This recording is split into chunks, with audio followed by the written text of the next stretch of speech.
Try to imagine all life as you know it stopping instantaneously and every molecule in your body exploding at the speed of light. Total protonic reversal. Protonic reversal. Protonic Reversal with your host, Conan Neutron. Broadcasting from a secret underground lair in Milwaukee, Wisconsin. A gigantic middle finger to everything that is rotten about music, rock and roll, and corporate power. Thing is, though, if you don't laugh, you're going to go on a killing spree with sharpened nails. Confidence of a hero or a fool. I wasn't exactly certain which. Could not be more professional. It's only one I choose to devote my life to. That's okay. It means something. It means something. And they got away. You know, that's my take on it. What's yours? Protonic Reversal! That's like a science thing, right? Indeed it is. It is a science thing, it is a science place. It is a scientific fact that we are all up in your face. It is time once again for the one, the only Protonic Reversal. Welcome to it, welcome to it, welcome to it. Special time, special episode, just all around special, really, today. Episode 380. I'm going to be talking to Kid Congo Powers. I'm really excited about this. This is a fellow I've been wanting to have on the show for a long time. He's played in a ton of fantastic bands.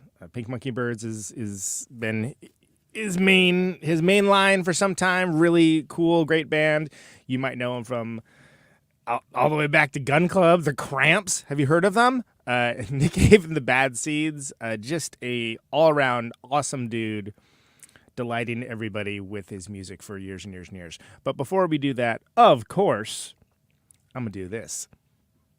Welcome to Conan Neutron's Protonic Reversal. I'm your host, Conan Neutron. I'm a rock and roll lifer who's been touring and recording for 24 years, most known for the band Conan Neutron and the Secret Friends. Music is a huge part of my life, and I use the format of this very long-running podcast with musicians whose work I enjoy and respect, but who may not be household names. This is episode 380. Now, if this is your first time listening to the show, archives of it are available for free. No ads, no sponsors, no kidding, at ProtonicReversal.com. However, if you want to support the show and get episodes sooner, $1 a month at Patreon.com/ProtonicReversal will achieve that goal. And if you like the show, or even just a single episode, please feel free to like, subscribe on your platform of choice, share it around the internet, and even just leave a review. All that helps people discover the show, beats back the almighty algorithmic overlords, and it's just a darn nice thing to do, really. So, Kid Congo Powers. How cool, right? I'm very excited for this. I've low-key been wanting to have this fellow on for forever. I guess it'd be disingenuous to say he's done it all, but he's done quite a bit, and it's all very consistently awesome. And he's got a great new record. There's been touring. We talked about doing this for so long. I actually got the time wrong because of daylight savings time. Let's just be open and transparent. But let's talk to the legend himself, man. This is Kid Congo Powers. Kid, how are you? Good to be here. Thanks. Sorry for the mix-up, man. Oh. I believe in full transparency. I've been doing this show 10 years in April. Like it's rare for that kind of point of it not. Yeah, no. Arizona, we don't have daylight savings time, so right. Everyone is mixed up. It's not just you. You know what? I'm not a big daylight savings time fan. I would rather we just stick to one. It's convenient, except for everyone else. Some people get really, yeah, exactly. It's maybe not when you're trying to schedule something, but I don't like it. I just don't like changing. Yes. I fear change, I guess. I don't know what to tell you. Oh, come on. Change is what it's all about. At least with time zones, I do. But yeah, we'll talk about. Yeah, look, this is. You've done so much awesome stuff. It's kind of hard to know where to begin. So why don't we just start with Pink Monkey Birds, which has been around for a while. It's like this is the fourth record. Is that right? I think this will be the fifth record. Okay, fifth record. Yeah. So we have a new record coming out April 19. It's called That Delicious Vice. Right. And in the Red Records. And it's a new album. Yeah. And so I'm real happy with it. It was the first time we're making a record as a 3-piece band. We have been traditionally a 4-piece, and a member left, and we thought we'd soldier on as the 3-piece. And we have and it's been good. We've been touring like this. We have actually done it before, so it's a good power trio, or is it? It's a more spacious, more. It's far more spacious now. Is what it is. What has happened, and I don't know if that's for me living in the desert that I want more space because there is more space, or if it is just age. It was my birthday yesterday. Happy birthday! The big 6'5". So and that seems very scary to some people, but it's really pretty great. And I'm still feeling good about everything in life. So well, you're aging with grace and vitality. So that's the way to do it, I think. And I agree. There is more space to it. I think that when you have a band and they have like all the members are locked in with what's happening, but then when you take one away and then try to do something, it's like that brings out a different aspect of what was happening in the first place.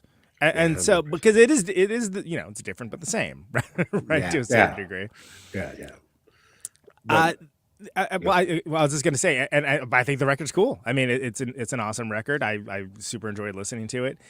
How quickly do these records come together? Like, is it something where like there's a long gestation period, or? It's exactly the opposite.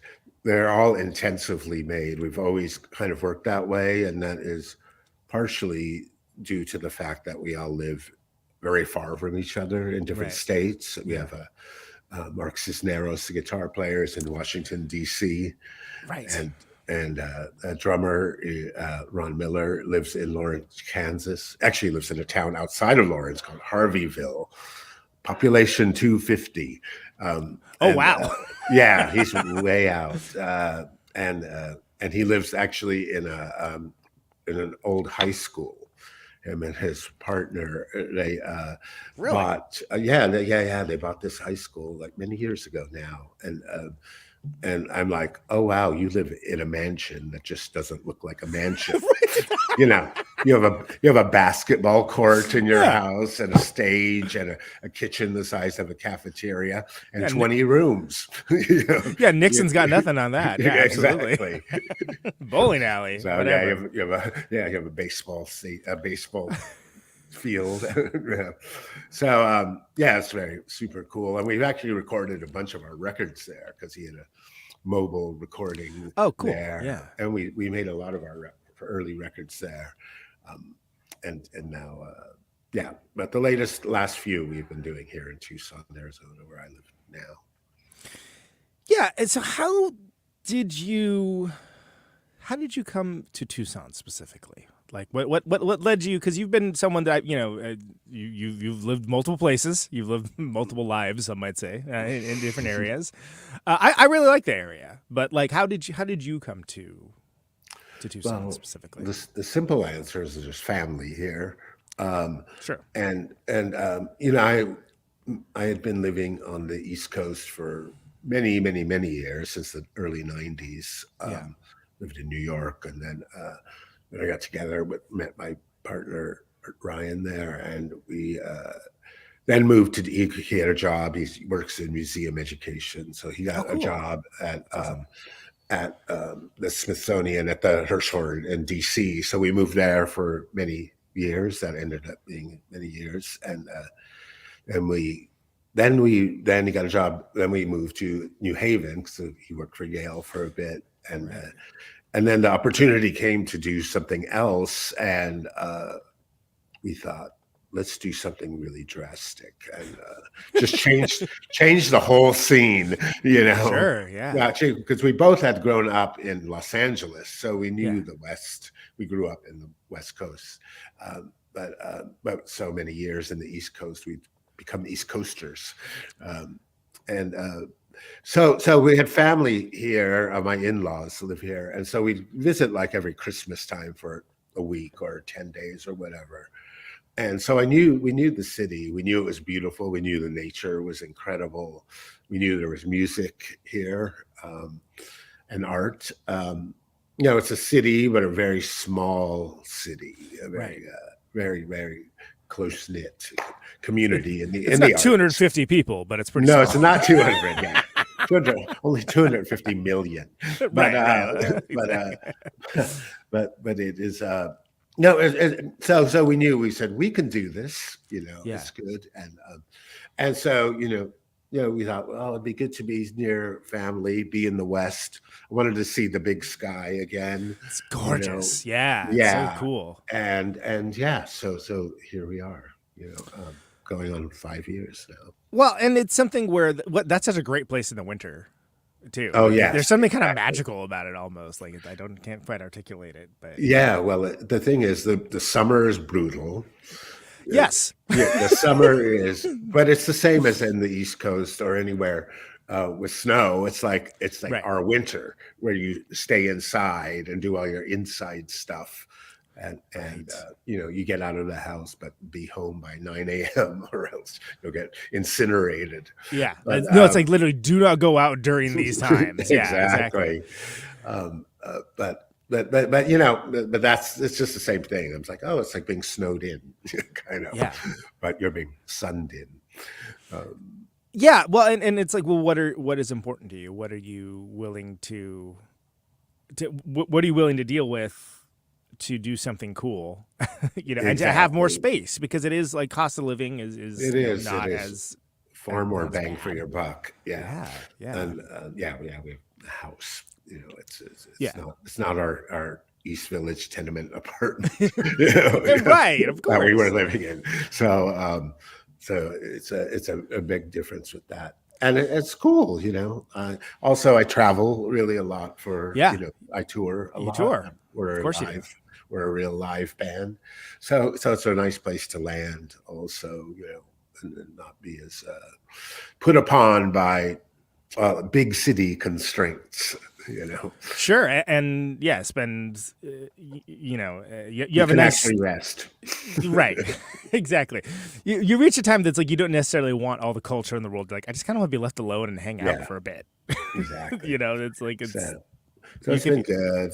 Well, we moved here and it was like a year, like we returned to 2018, and then we were starting to get to know people and this place and feel a little bit settled. It takes at least a year, and then the pandemic happened, and then we were and then we didn't see anyone for 2 years. Right, it didn't matter where you were at. So. Yeah, exactly.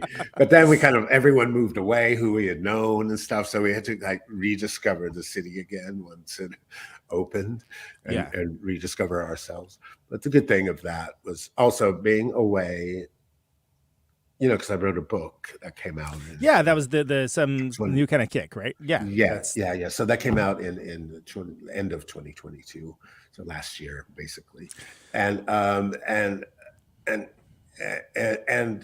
was really it gave me time to being here. And the pandemic gave me time to actually finish it. But you have to focus on something, right? Door. Yeah, because I had been writing it for 10 years, like in pieces, in small pieces, and every time I got uncomfortable, like I get to a point where I'm writing something super personal or super traumatic or whatever. It'd be like I'd like literally like jump out of my chair and like go like I have to make a record and go on tour for a year. And then come back to the writing as more. Right. Leave that as like. Yeah, so it was really good. It was good for my prolificness in recording. Well, and it's so cool too because there's so few. Well, there's so few good rock and roll memoirs, anyway. Period. But there's so few of them that come from like some with your lived experience, right? Like coming up from, the Los Angeles punk rock scene. And and doing as many things as you've done, and coming up at a time with like look, we still got a long way to go, but that was a different time as far as acceptance of being queer. right? I mean, like 100%. Yeah. of which punk rock, of course, was one of like the safe spaces for that to happen. 100%. Yeah. Yeah. It was. It's weird. Yeah, it depends. Like the whole thing is like a lot of hindsight now, but my experience, I came out of I came out of the glam rock period. Right. So so that was a weird fake flamboyance, but it gave a different kind of flamboyance. Yeah, exactly. Yeah. But is it live or is it Memorex? But it is. But it gave me a super freedom. David Bowie, 100%. Ziggy Stardust. That launched a million queer kids. Free ticket into being yourself. Right. And identification with a pop star and the general public at large, really being able to decide who you wanted to be. Yeah. So David Bowie coming out when I was 14, 15 years old was like a revelation of sorts, and you were allowed to there were nightclubs. I used to go to Rodney Bingenheimer's English Disco, which is they played all British glam rock music, and it was glam rock. Yeah, everyone was dressed up and glammed out and bisexual, polysexual, pansexual, sexual, and it was a great place, for kids, and I'm still wondering, how did us 15-year-olds get into a nightclub, a bar? But we were in there. Questionable practices. Yes, exactly. But just look cute, I guess. I don't know. Exactly. Yeah. The beauty, the fruits of youth. Make yourself look big. Yes, I don't know. Exactly. It was a platform shoe, it was a little bit taller. Right. Yes. But it was a real time for a lot of kids in the area, in the Los Angeles area. It was a safe haven and a place to start exploring things. And and that was the time you started exploring with sex and drugs and drinking and everything else that that all young kids go through. I don't know if all young kids do, but everyone I knew. It's a familiar path, to be sure. Yes, exactly. The finding of yourself. For better or worse. Yeah, but I had parents that did all the drugs, so the drugs part of it was not really relevant to me. But it's there you go. The rest of it, absolutely. Yeah. So so it was a real thing, and the whole David Bowie space rock alien thing was a great analogy for being an adolescent, and your body is in a weird state and changing, and your hormones are weird and changing, and you're experimenting, and you think like, oh, I'm queer, and like David Bowie, I'm queer, but you're not sure what's actually going on, and you're navigating being whatever in the closet at home in school and blah blah blah blah blah blah blah, all of these weird adolescent confusing things. Being an alien, is sort of like shorthand for. Yes, exactly. Look at Greg Sage, right? I was like half those songs like about aliens. Like, oh, he's gay. Oh, that makes sense. Yes, exactly. Right. Here we go. All right, now I get it. But before it's like, oh, this guy really likes aliens. Yeah, he really. Wake up, Conan.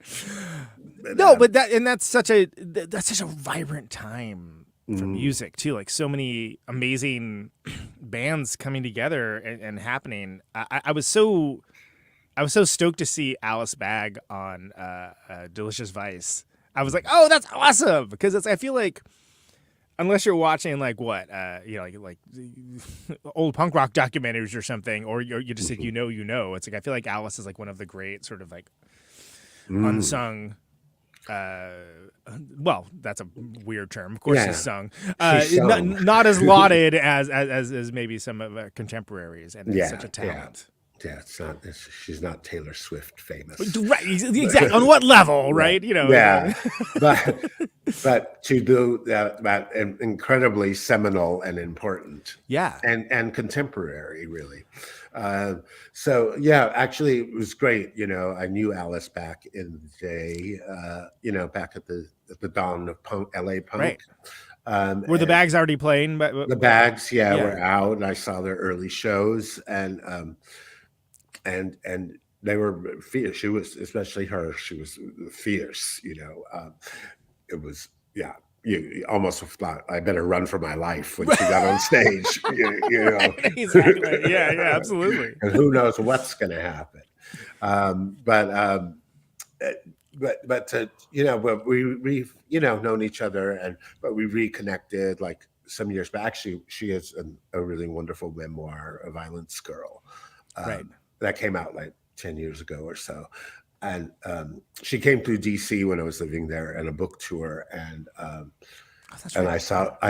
called her and said, like, oh, you know, I see you're coming, and let's make some noise together when you're here, because I knew she was doing some music and reading together, like, as she went along on the book tour. And so so that like rekindled our friendship. And she was living in Arizona, you know, while we were recording the album. Secret hotspot for awesomeness, Arizona. Exactly.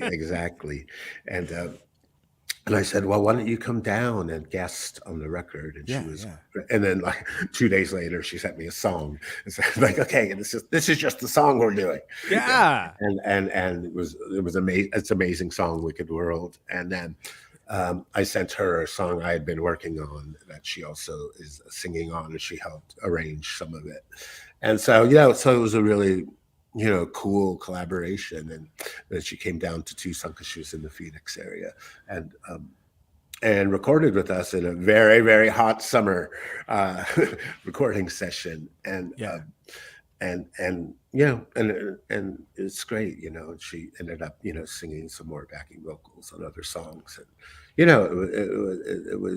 it's really great to play music with someone you met 40 or longer years ago. That's still doing it and still in it, and like has like frame, like everyone has their lived experiences, right? And everyone's done all the things they do, but have someone that like that's got to be so nice. And especially, there's nothing like that familiarity from, because you're a tribe, you were.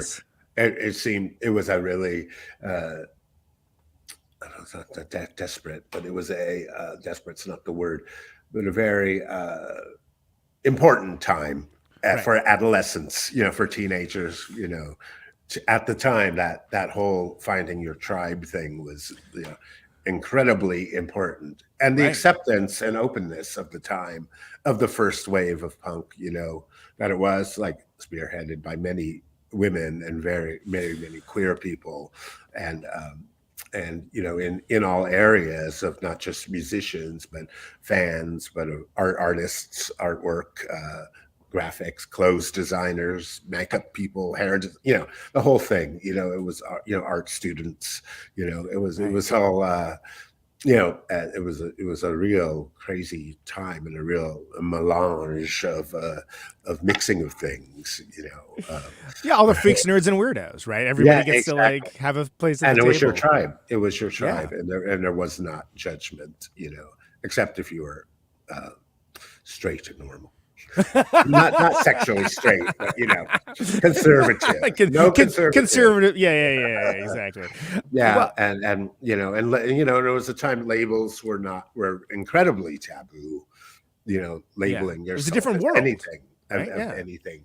There was it was for the queer kids were the freaky queer kids that didn't feel like they would be accepted in mainstream. There was a mainstream gay culture ready to be accepted into, but also we felt like we don't look like that, we don't like that music, we don't subscribe to these rituals, but when we had a different set of things. So everyone knew who was queer at the time. All the we all knew, and because we had to sleep with somebody, and I mean, ideally, right? yeah, exactly, and everyone knew who to sleep with, but it was just never discussed. There was not identity politics at the time. Yeah, right. In that wave, and it actually wasn't until AIDS in the 80s, early 80s, when AIDS hit, that identity politics became incredibly important. Like, yeah. But before that, when we were all sailing along, it was just like we were punk rockers, and that was our label.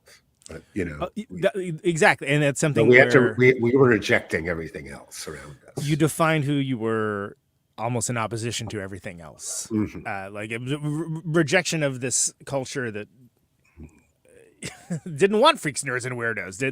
They wanted you to. This was it must be this. Get into like Morning in America and stuff, and that like, oh god, vomit. Yeah. So when you met Jeffrey Lee Pierce, it was like he was like the head of the fan club situation, right? Which is amazing to me, if I remember correctly. Am I getting that twisted? It's been a little bit. No, not at all. I love that. So as someone who before I ever played music properly, was like wandering, the zines let me do interviews and stuff, and I'm just some kid. I have no qualifications or criteria. Yeah, I'm just very enthusiastic, which some things never change. But exactly. But I love that model, and that, coming into music for being passionate and excited about music, especially at the time, this kind of new music that hit a little different, right? So how did do you mind? I know you've told many times and very eloquently, but do you mind telling me just how Gun Club got together, how you got together with Jeffrey Lee Pierce? Yeah.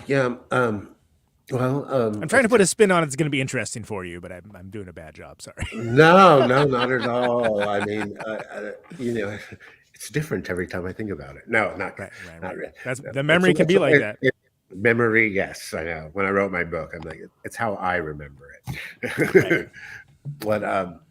But the way I met Jeffrey was actually I knew of him, around. He was a writer in fanzines and Slash magazine, which was the big newspaper of LA punk. They were actually in print and not on a Xerox machine, and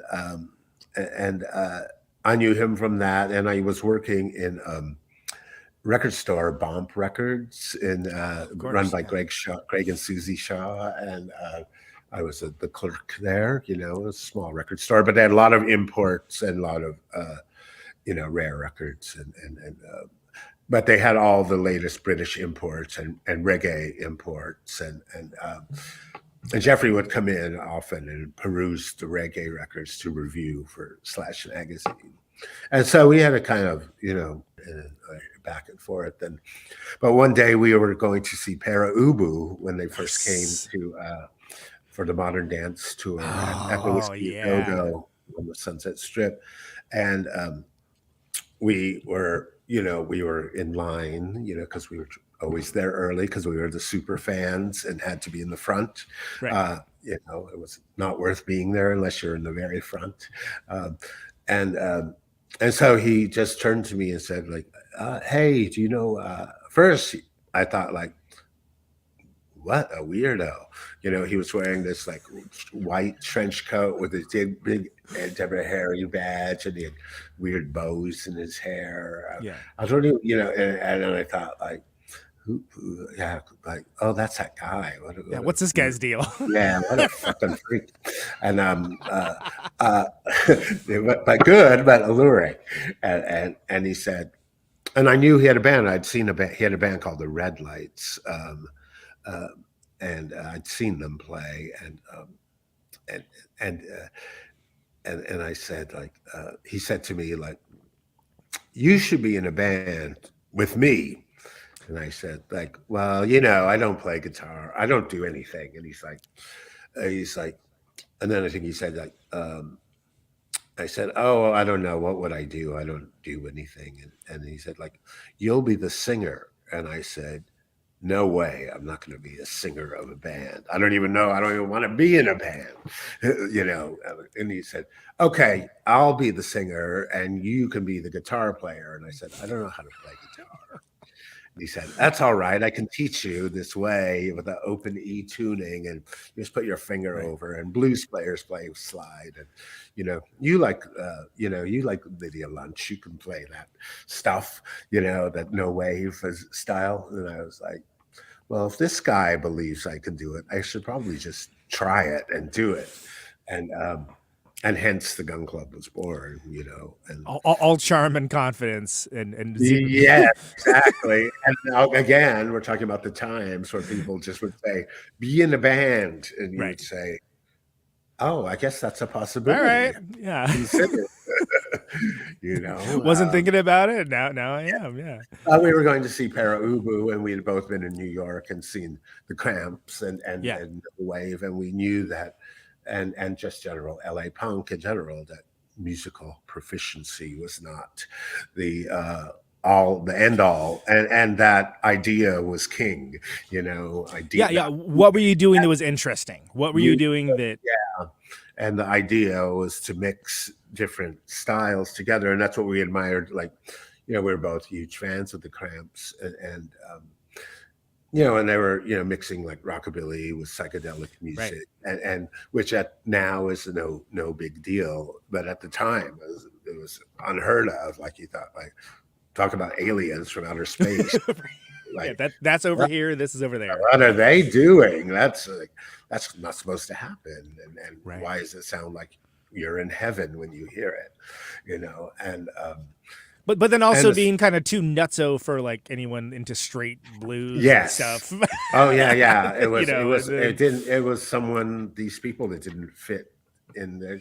They're creating a language, and they're that's the thing about music, is I always want to. That's what I like about mixing styles, like the Cramps. They created a language, they created a world, they created a visual world, they created a B-movie aficionado world. They put, and if you went to see in the 70s, you went and saw the Cramps at CBGB, it was, you in 10 seconds knew exactly what they were about, and it was a show. It was an experience. It was something. It was a real experience. And Lux Interior is the most magical, unhinged performer you will ever see, and had this visceral shamanism about him that you're immediately drawn to him, and like you're in, in the same way that almost like Freddie Mercury did or something. Just in presence, sure. Not that those dudes sound like each other or play the same, but just like you can't take your eyes off of like what is this guy up to? This is crazy. Yeah. They seize all the attention, in the room, and this was happening. This happens a lot with people, and Jeffrey Lee Pierce was one of these people. I didn't know at the time when I was doing that. I knew I was intrigued by him, and that's the first thing, and also, we're going to backpedal a second here, and we were both, he had his Deborah Harry fan club he was running, which I don't know if they did anything at all, but he was the president of the fan. But they existed, and that's enough. It existed. And let's talk about ideas king. And but I had actually, run a Ramones fan club. Yes. And actually had fanzines out, and was the record company gave me all the tea and all the promo material I needed, and they let me come to the office and use their Xerox copy machine to make my newsletters. Hell yeah. Because they saw a good thing happening, on a grassroots level, but it was our blind devotion and our willing, the fan club was, before social media. Way before. I mean, you're talking to someone, I literally wore out that first Ramones cassette. Wore it out, just playing it over and over and over again, flip it over, play it again, and eventually I was like, oh, it broke. Exactly. have to go get some other form of this. Yeah. Oh, maybe I'll get a modern form of media. Yeah. But that was our way of building community. Sure, You know, because the idea was I want to communicate because the Ramones would play every nook and cranny, every suburb, every small club. They just played everywhere. They played at malls. They played at a circus. I saw them, an outdoor concert. You know, and there was the same 20 people that were at every show and started to know each other. It's a community. It turns into a community. Yeah. And there was a community. So I thought, and we all started like writing postcards to each other or changing, tying up our parents' landline, talking to each other about what are the Ramones going to do next. And running up the phone bill, right? Yeah. Pining. Exactly. So fanzines were starting to be part of the scene. And so I thought, well, if I had a newsletter, because I belonged to the Sparks fan club and the Patti Smith fan club, and they would send out newsletters and little stickers or whatever, badges. My great white whales have Ron and Russell on the show, by the way. Oh, yeah. And I've gotten near misses a few times. And yeah. I want to manifest it into being. I think you're gonna do it. Thank you. I'm gonna manifest with you. Okay, wonderful. Because I'm still their number one fan. I mean, how could you Don't not? tell the Ramones. Like, I mean, those fellas, all these years with that amount of creativity, reinvention, and just relentless, digging deeper, all the time. It's inspiring. How great they continue to be, and it doesn't. It's strange credulity, And when you see them live, it's just like I saw them. What was it? Maybe it was the Propaganda or Indiscreet tour. It was the first time I saw them, and it was and then I've seen them more recently in past 7 years, and it's just as amazing. And Russell is in fine voice and action on stage, and it's incredible. And their songs are great. They're always great. Perennially badass. Classic. Yes, exactly. And their own thing. I'll talk about creating a world and a sound and a language. That is. And if you're really deep into creativity and music, the way some of us are, like, isn't that the goal, right? You can just make your own world. You're welcome to show up on this world if you want. Maybe you like some of the moons, maybe you don't, but we got this world over here. Yes, exactly. Anyway, I didn't mean to derail with Sparks, but who knows? We've gone off on a tangent from which we cannot return. Stephen McDonald's a friend. I had him on the show. I almost detained him for 15 minutes asking him questions about when he was playing in the band. It was pretty intense, but he was like, "I get it. I'm a fan too." I'm like, "All right, good." Right. Yeah, exactly.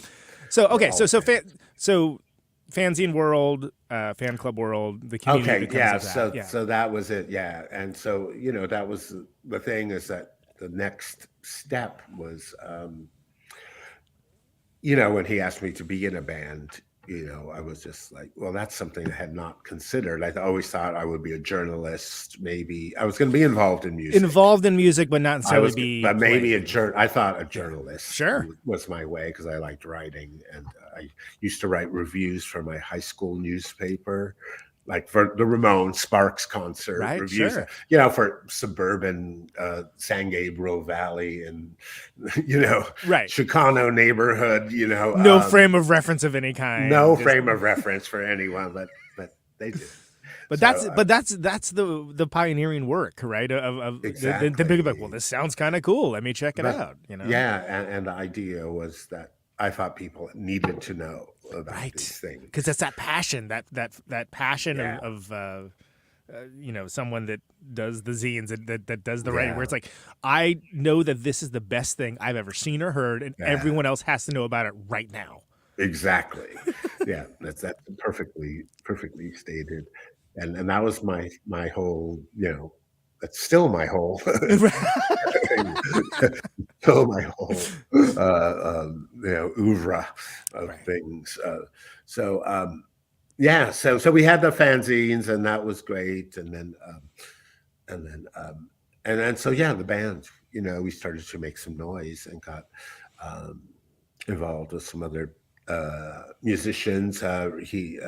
Jeffrey knew from playing with. He was playing with there was this great fanzine in Los Angeles called Backdoor Man, and it was the proto punk.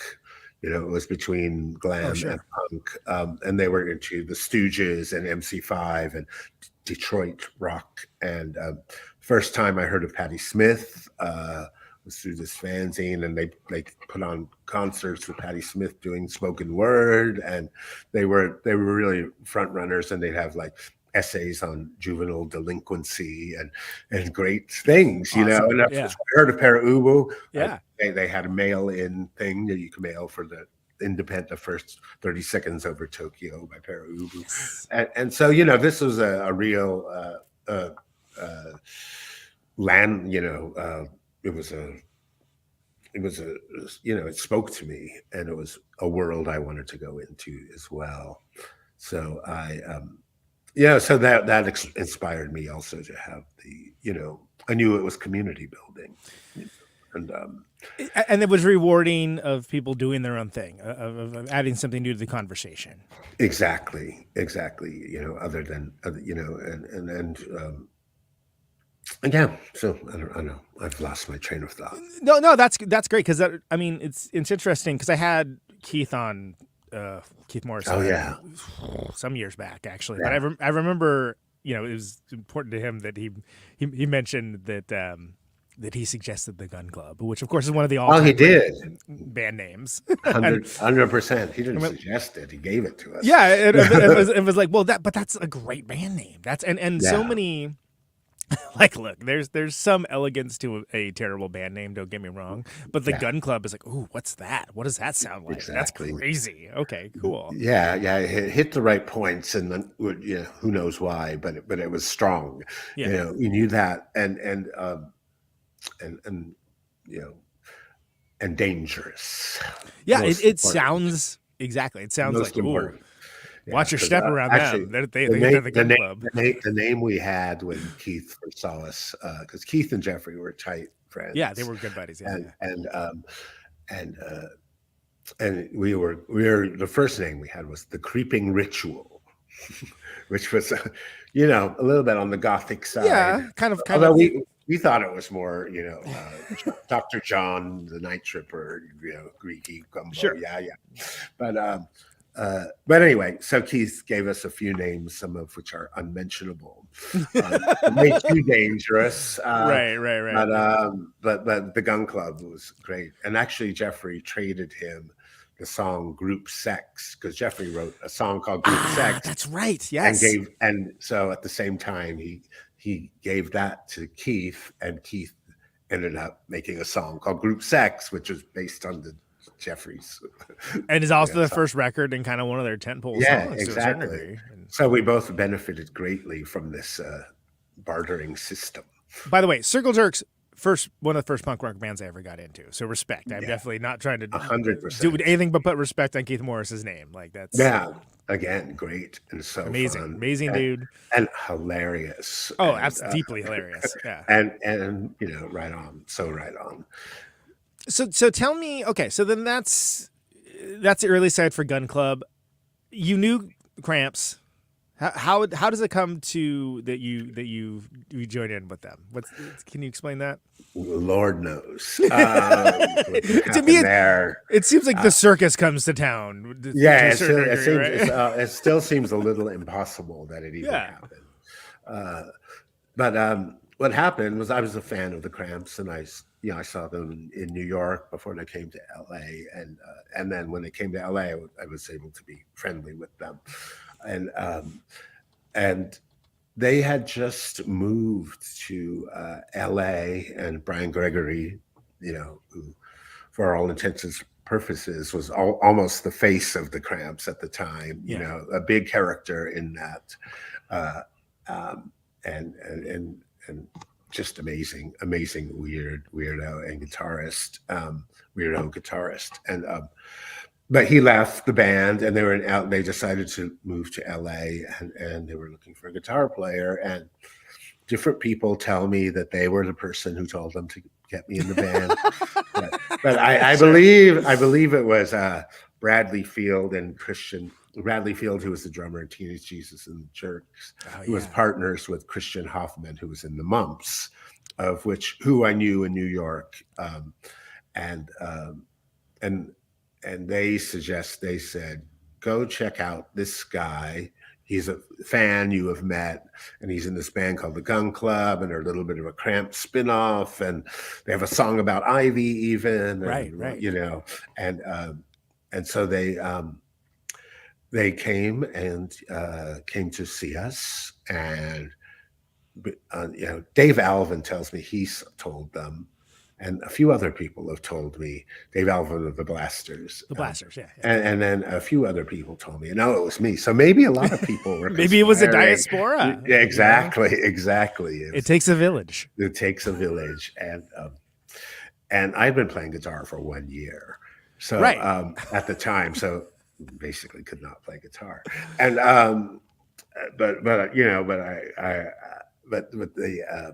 so they came, and Lit Lux had a tape recorder and hid a thing and bootlegged the show, of which the tape has recently become back into my possession. Really? Yeah, and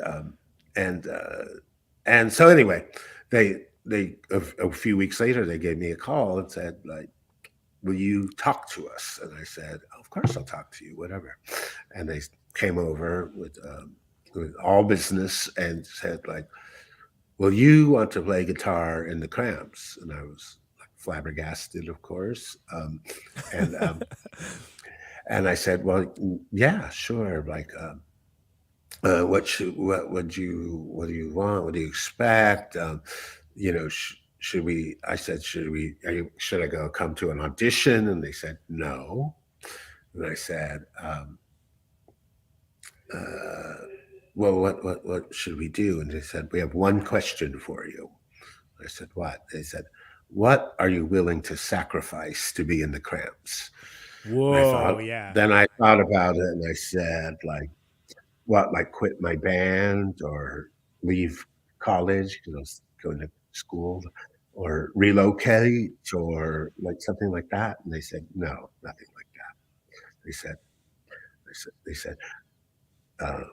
would you do something like, would you cut off your finger to be in the Cramps? And I thought about it for a second. I thought an odd request since they want me to play guitar. Well, which finger? Yeah. But I said, yes, I would.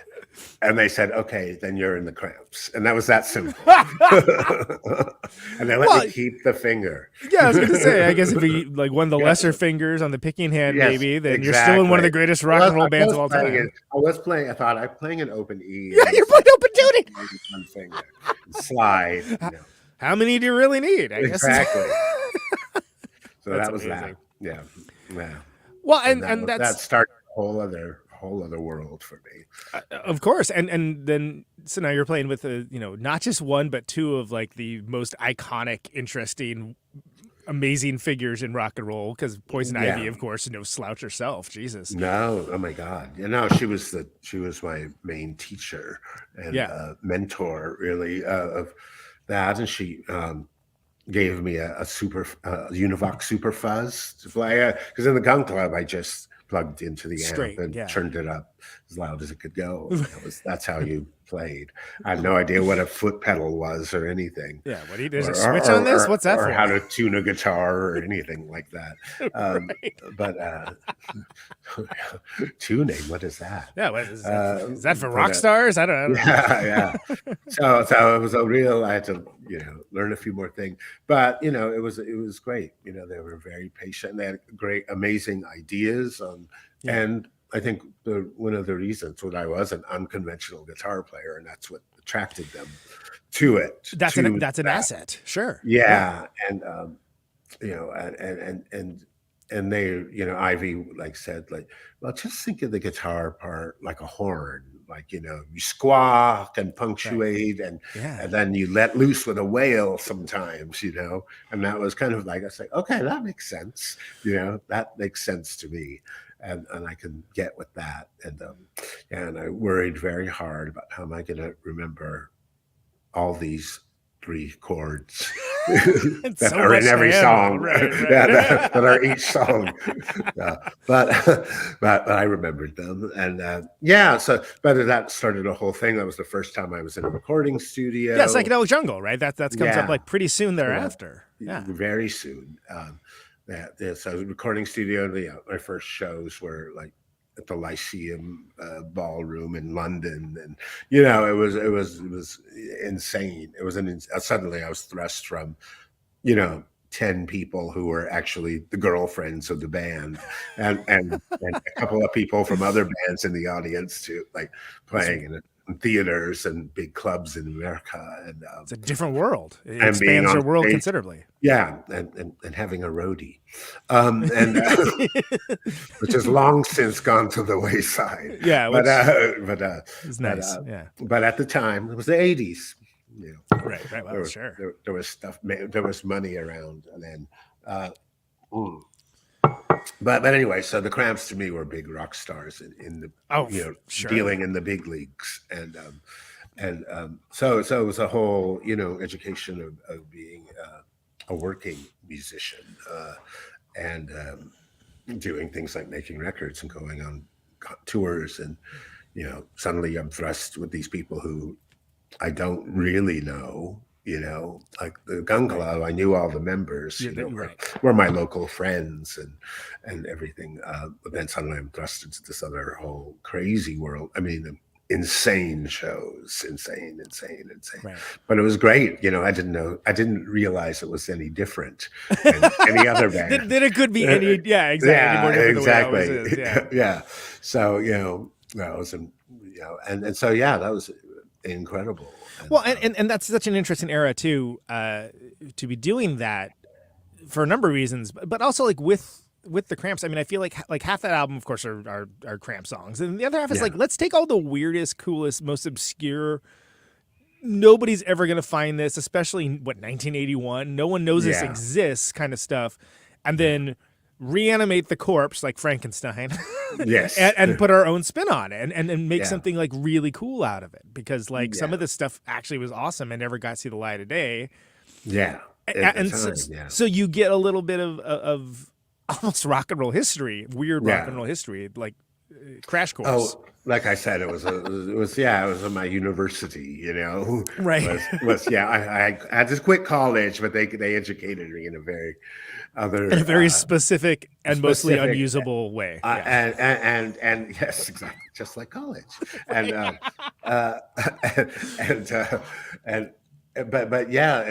Incredible eye-opening, ear-opening, world-opening thing with them. They're very passionate about their passions, and it did extend into film and art and and taking the past and dragging it into the future, and also science fiction and everything else, and just the wild, unhinged performances.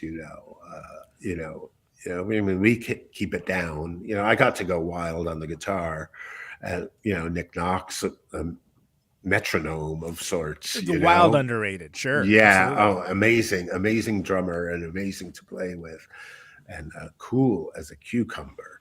And Ivy the same. Poison Ivy. Even cooler. and the coolest. Yeah. And amazing player. And she really taught me a lot of how to play and what the aesthetics of playing were all about. I think she's treated well by history as like a style icon, but maybe underrated as a player. Maybe. Depending on who you're talking. I come from a world where not in this show, but not on this show or in the world I inhabit. She's the absolute queen, and. But maybe by. But these guitar player lists on these magazines and stuff, maybe they. I think she's a better guitar player than the Edge.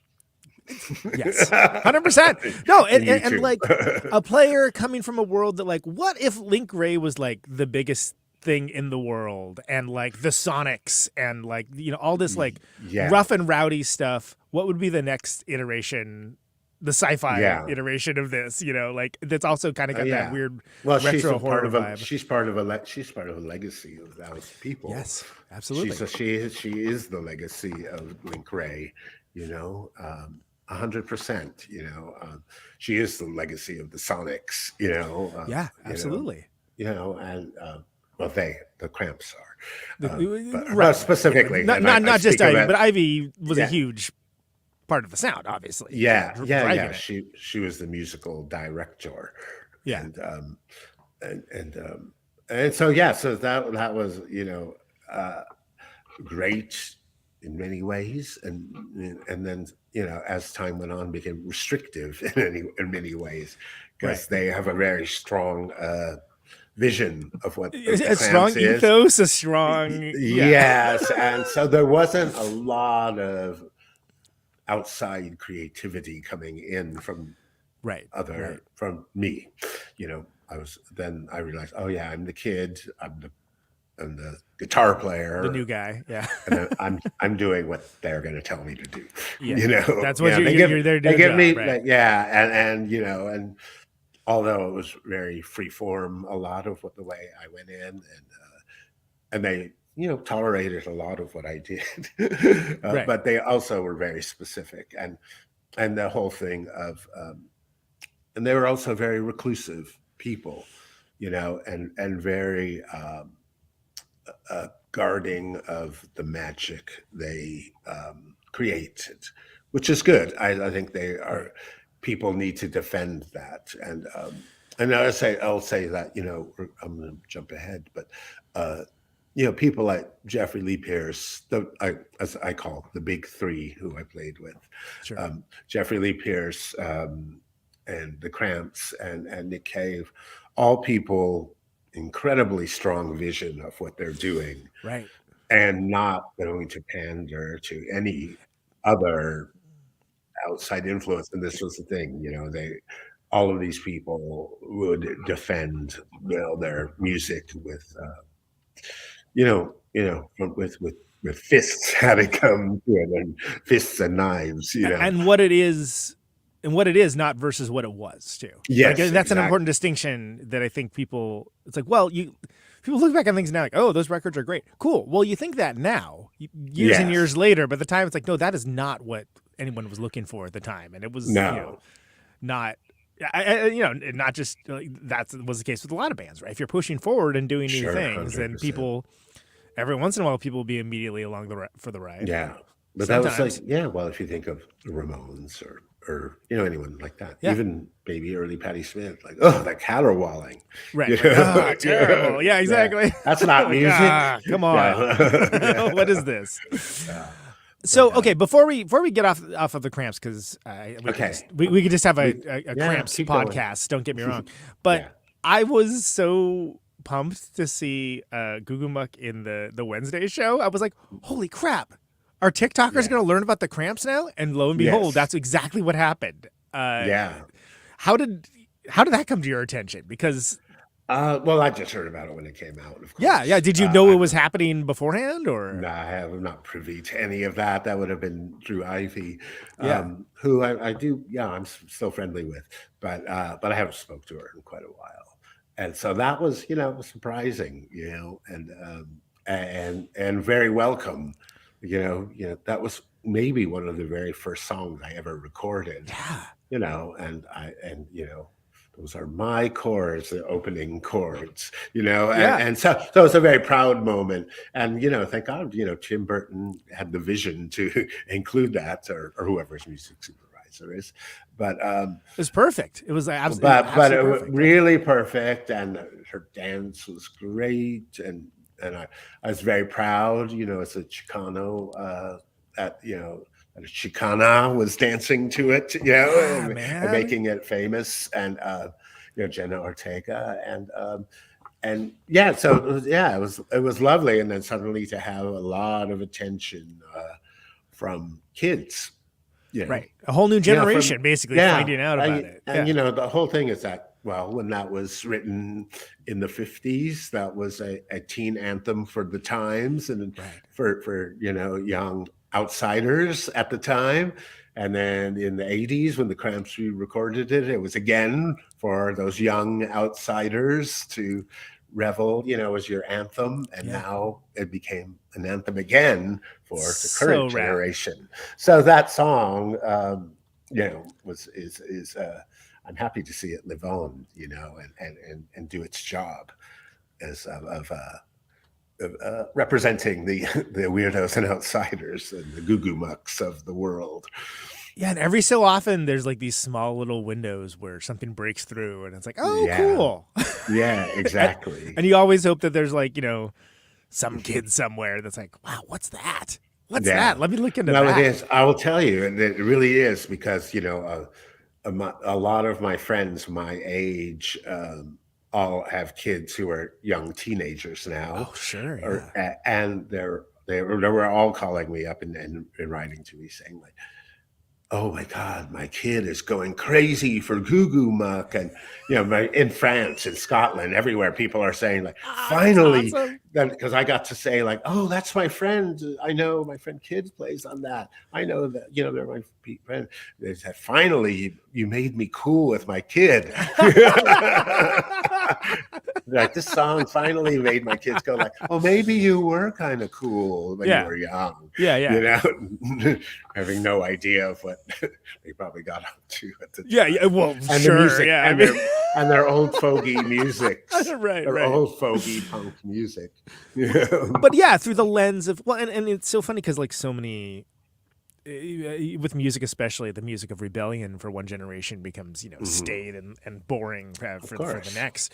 Yeah. But for something like the Cramps, it's like, well, that's always kind of like from Mars. Like that's kind of was always the appeal, right? So that's always going to sound kind of out of time. It's always going to sound kind of like what's right and what's wrong about this at the same time, because there's something different about this. 100%. Yeah, and that's the goal, I think, of the Cramps. Right. That was the goal, I think. It goes beyond freaking out the squares. It's again making that home for people, making that community for like, well, I'm not exactly certain what this is, but I'm definitely interested in hearing more about it. Yeah, that's what. Yeah, like, that's what. There's a quote from Poison Ivy I really like that. It's like something like, "Oh, rock and roll is for misfits and for fragile people who just can't cope, with the world, and that's who rock and roll is for. Like true rock and roll, as they call it. Yeah, and I agree with that. And that's what the whole punk rock is, and that's what. The MC5 was, and Stooges, and that's what Little Richard was. Absolutely, yeah. So it's and back. Well, especially when think about like what's happening on the larger scale for like quote unquote rock and roll was like Bad to the Bone or whatever, where it's like exactly. Yeah. All right, fine. I mean, this is. Yeah.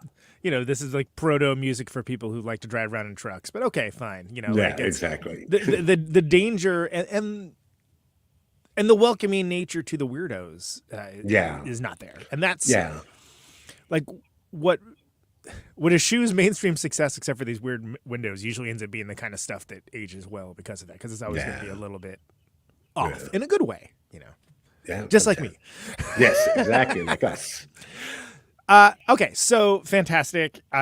So get crazy run with the Cramps. Las Vegas story is when you come back in with the Gun Club. Yes, yeah. One day, like probably '83.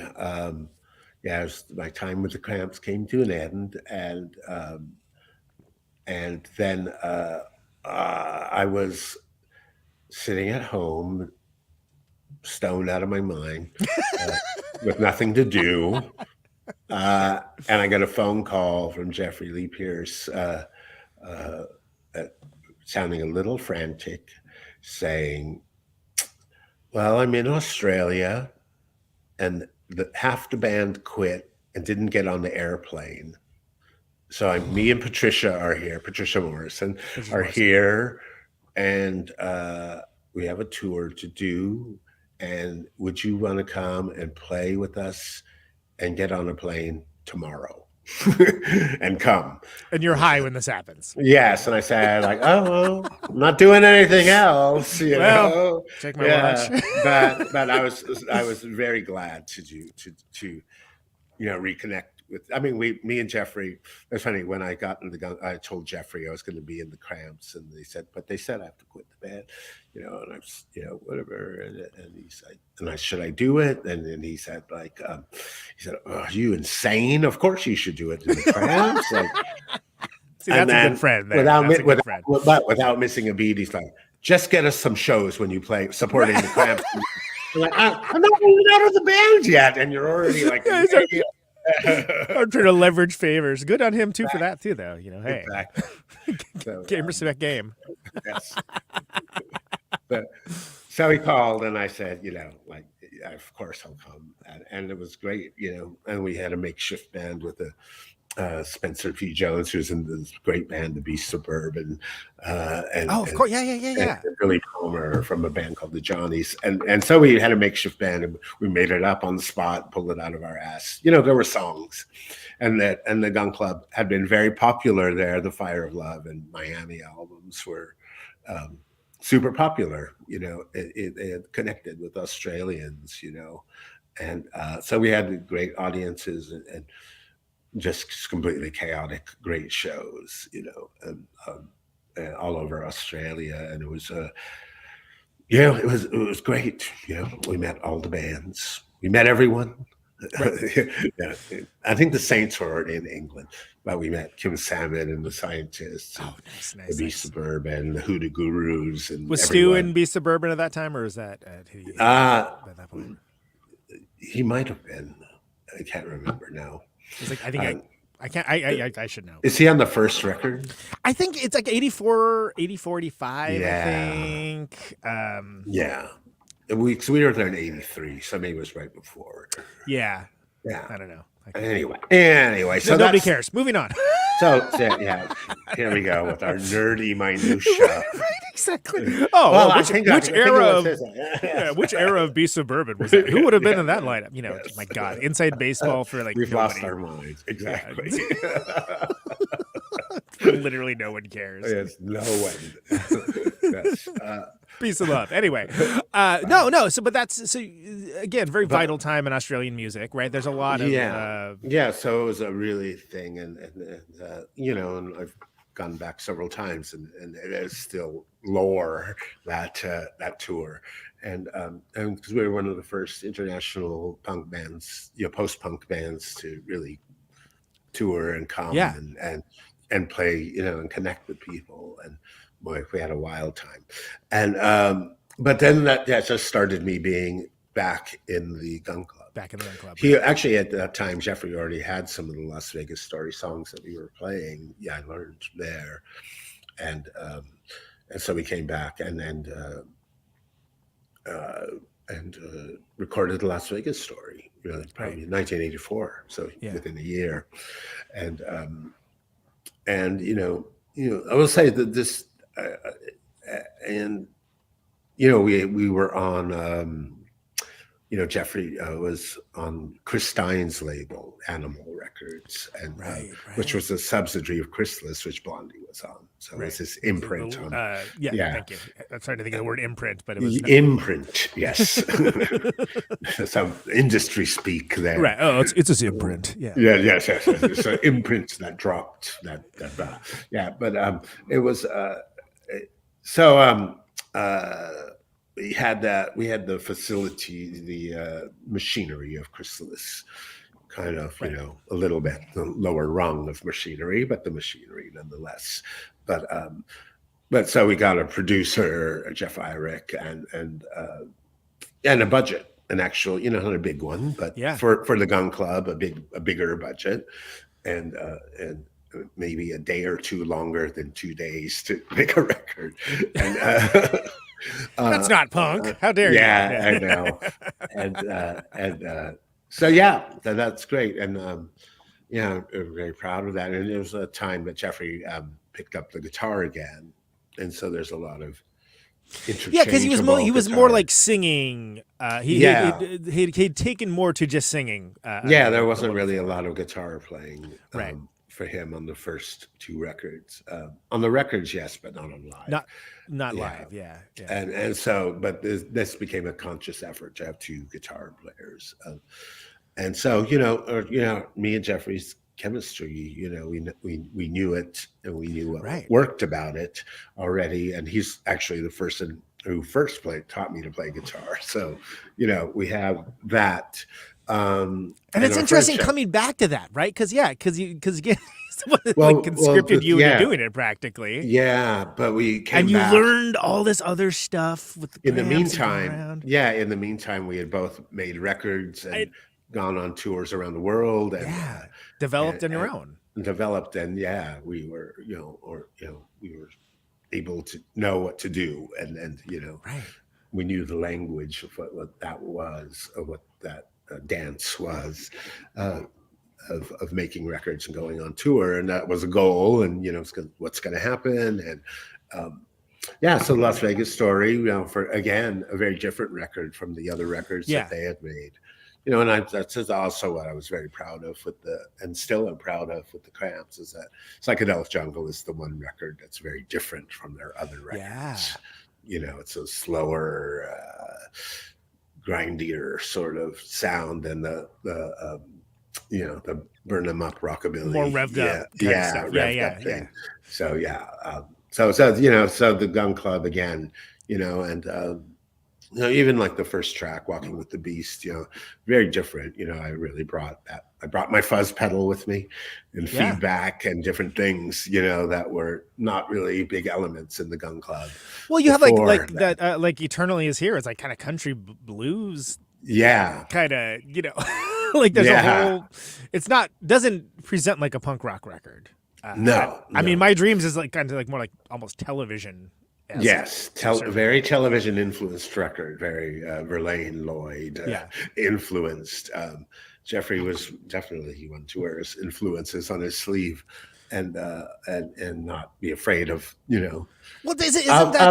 of using contemporary people as launching off points. Well, Lou Reed did the same thing, Exactly, 100%. That's the one that's got the Pharoah Saunders, the creator's master plan. Exactly. I mean, that's what the mid '80s. That was sort of like for a punk rock band. Yeah, ostensible punk rock band. And a song from Porgy and Bess. Oh my God, I forgot about that. Yeah, no, absolutely. Yeah. My man's gone now. But it sounds like a funeral. Yes, exactly. Wow, we have to put our spin on it. You got to do your own take on it. Yeah. But we were very much listening to a lot of Pharoah Sanders and free jazz at the time, and very, we were book readers, as long as sound, but like lyrically, and and finding the influences of people, the Beats, and people like Burroughs or Kerouac or Ginsberg or Malcolm Lowry or anyone, Gregory Corso. These were just worlds we were. We're culture vultures, and we're that was the latest shiny thing to come in our way, and we were like jumped on it and devoured it all, and regurgitated it in the only way we knew how, and we're like to me something like Master Plan. Obviously, we are not jazz players. Well, sure, but you're taking, but it's the idea. You're taking the ideas behind, the expression and the idea. Jeffrey had like an instruction or philosophy was like, okay, we're not going to really play jazz, but let's think like jazz, and that was okay. Well, we'll do what we do, but we'll think what we think jazz is, right. And that's how we'll make this music here. So that think like jazz was a thing during the Las Vegas Story.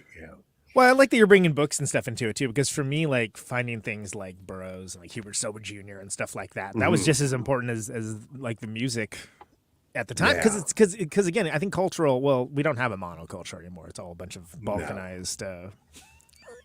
For better or for worse, it's very split up into many things.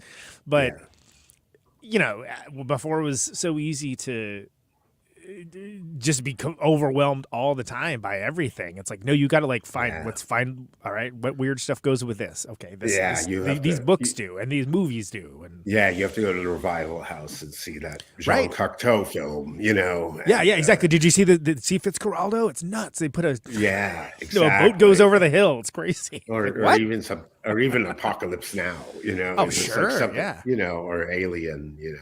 I remember going to see the premiere, the first day of Alien played in L.A.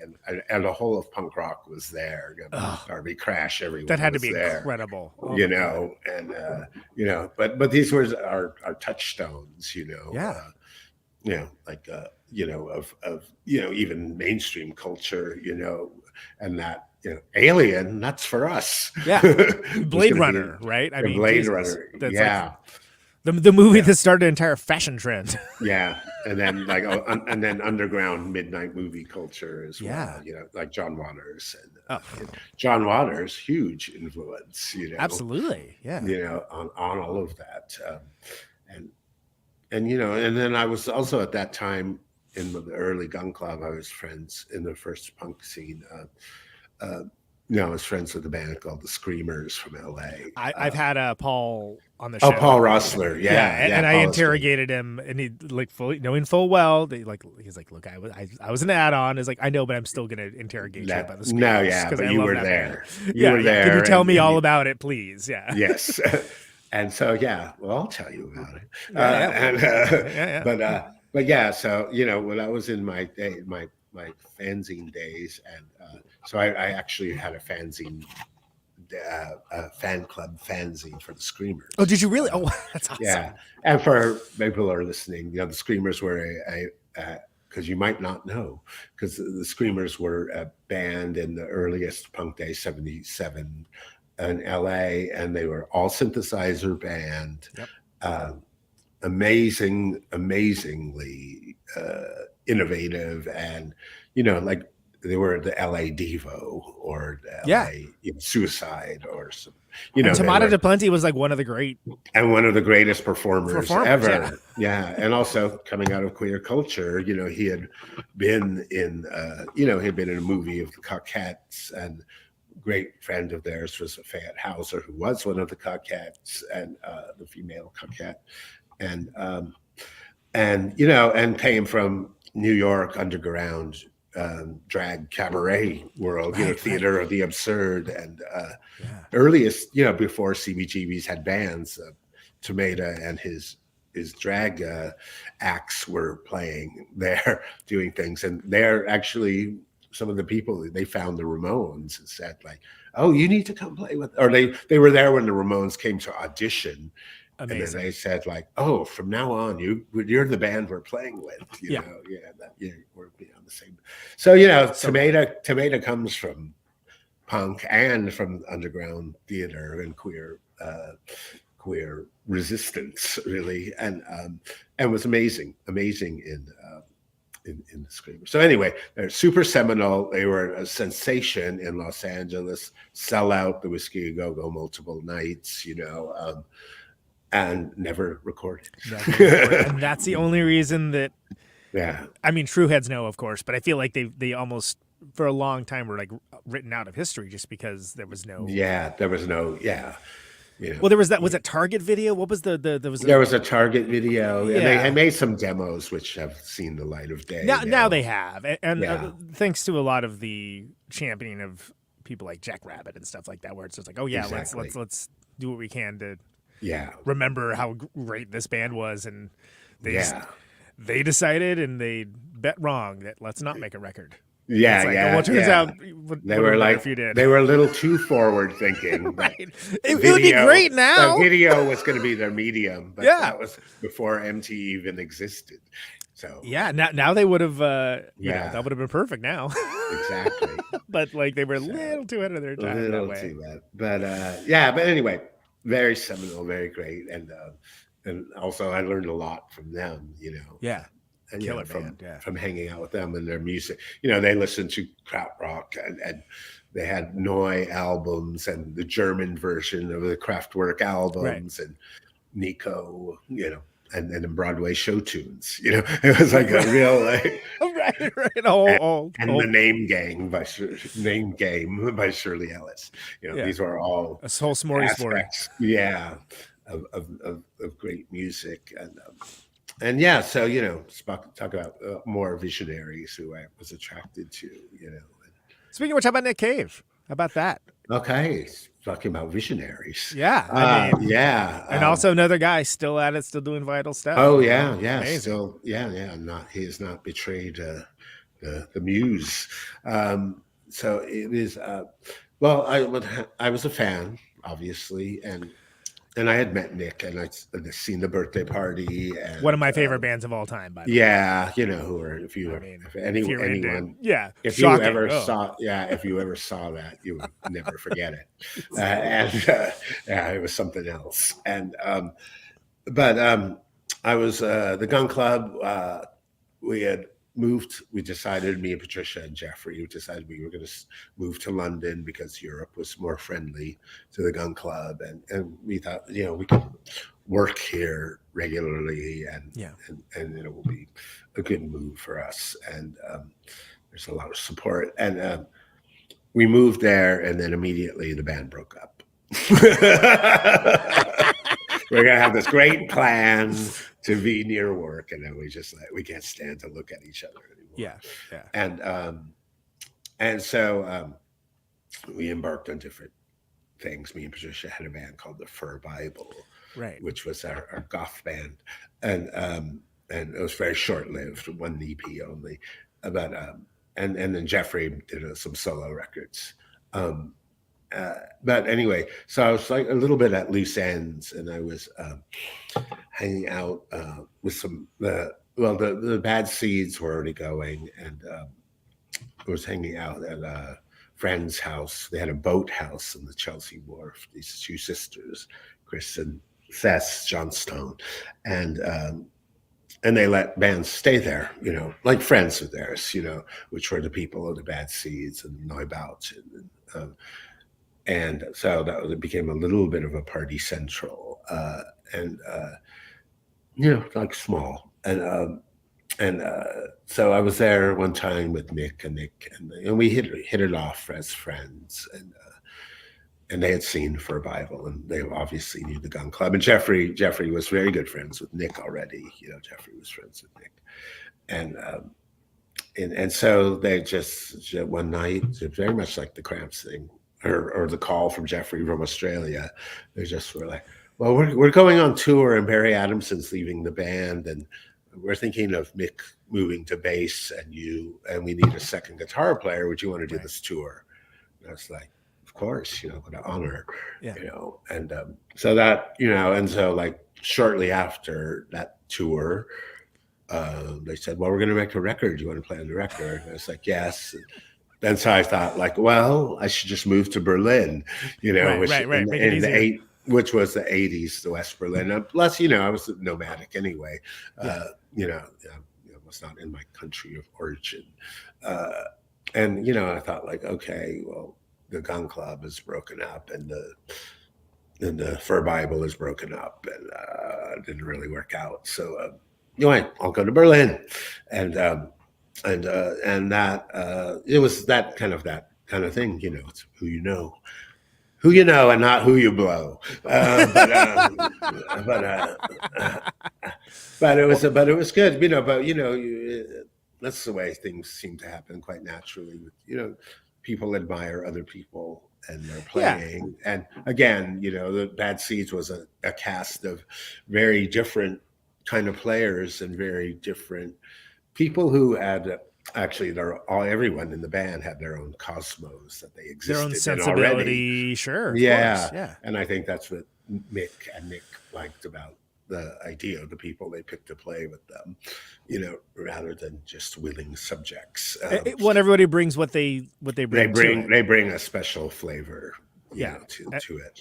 And it evolves, it changes. Then again, then I found myself in another situation like, okay, this music's very different. It's not 12-bar blues based music, here and there, yes, but mostly not. It's a strange piano written music or a very odd timings. The birthday party came out of very odd timings with a signature thing with them. And the experimental side of what was going on still in the band at that time, the Berlin experimental years. Sure. I mean, like if you listen to the song like Up Jump the Devil, right? I mean, it's like, oh wow. Like I remember when I first heard that, it's like, huh, okay, this is cool. Like this is not what I expected. Right on. Exactly. And so, that was great. One of the first business order when I was in the band was to make that Wings of Desire movie with Van Vendors, which was, as a work of art, I think I favor Until the End of the World. But like as a movie, I think Wings of Desire is my favorite movie. That and Paris, Texas. Paris, Texas. And how cool is that? Like the performance is like a key part of the film. Yeah, it's quite. And it's done in a way that I don't think I've ever seen done since. It's so great. It's so perfect. Yeah, Wim Wenders was great, and he's like said like, oh yeah, I've seen you play at the Gun Club. I was at the Club Lingerie in L.A. and I saw that. I'm a big fan of Jeffrey Lee Pierce. And, that's the thing is that Wim Wenders is a big music fan. Yeah, absolutely. And he's my contemporary, our age, and he loved Nick Cave. Crime in the City Solution are in there. The soundtrack has a ton of great stuff. I had the assignment from Crime on. I think I even bothered Mick Harvey about it when it was on. I'm a huge fan of. No, undeniable. And Harry Elkin, I'm not sure if I'm pronouncing his name right, was the cinematographer who actually worked on Jean Cocteau movies. Oh, that guy is so rad. Yeah. Yeah, he was great. And actually Vim made an announcement like, please everyone know who this is, who's shooting you. He's up in this crane way up there. Like this guy's a legend, They said that. And he said, and know that you're going to look better than you've ever looked in your life. right. And you're gonna, just know that this is historic and this is a big deal. And respect this, and respect him. So to grand applause and the respect of everyone. Which is great because for people that aren't abject movie nerds, a cinematographer rarely is going to get a shout out. Exactly. It's like 100%. people will like laud the actors and the actresses. People will even, the director, maybe even the writer in certain situations. But like the cinematographer so rarely gets a shout out. And like when you think about the look of like the moving pictures, yes, it's like that's this guy. That's what you see. Right. It's important.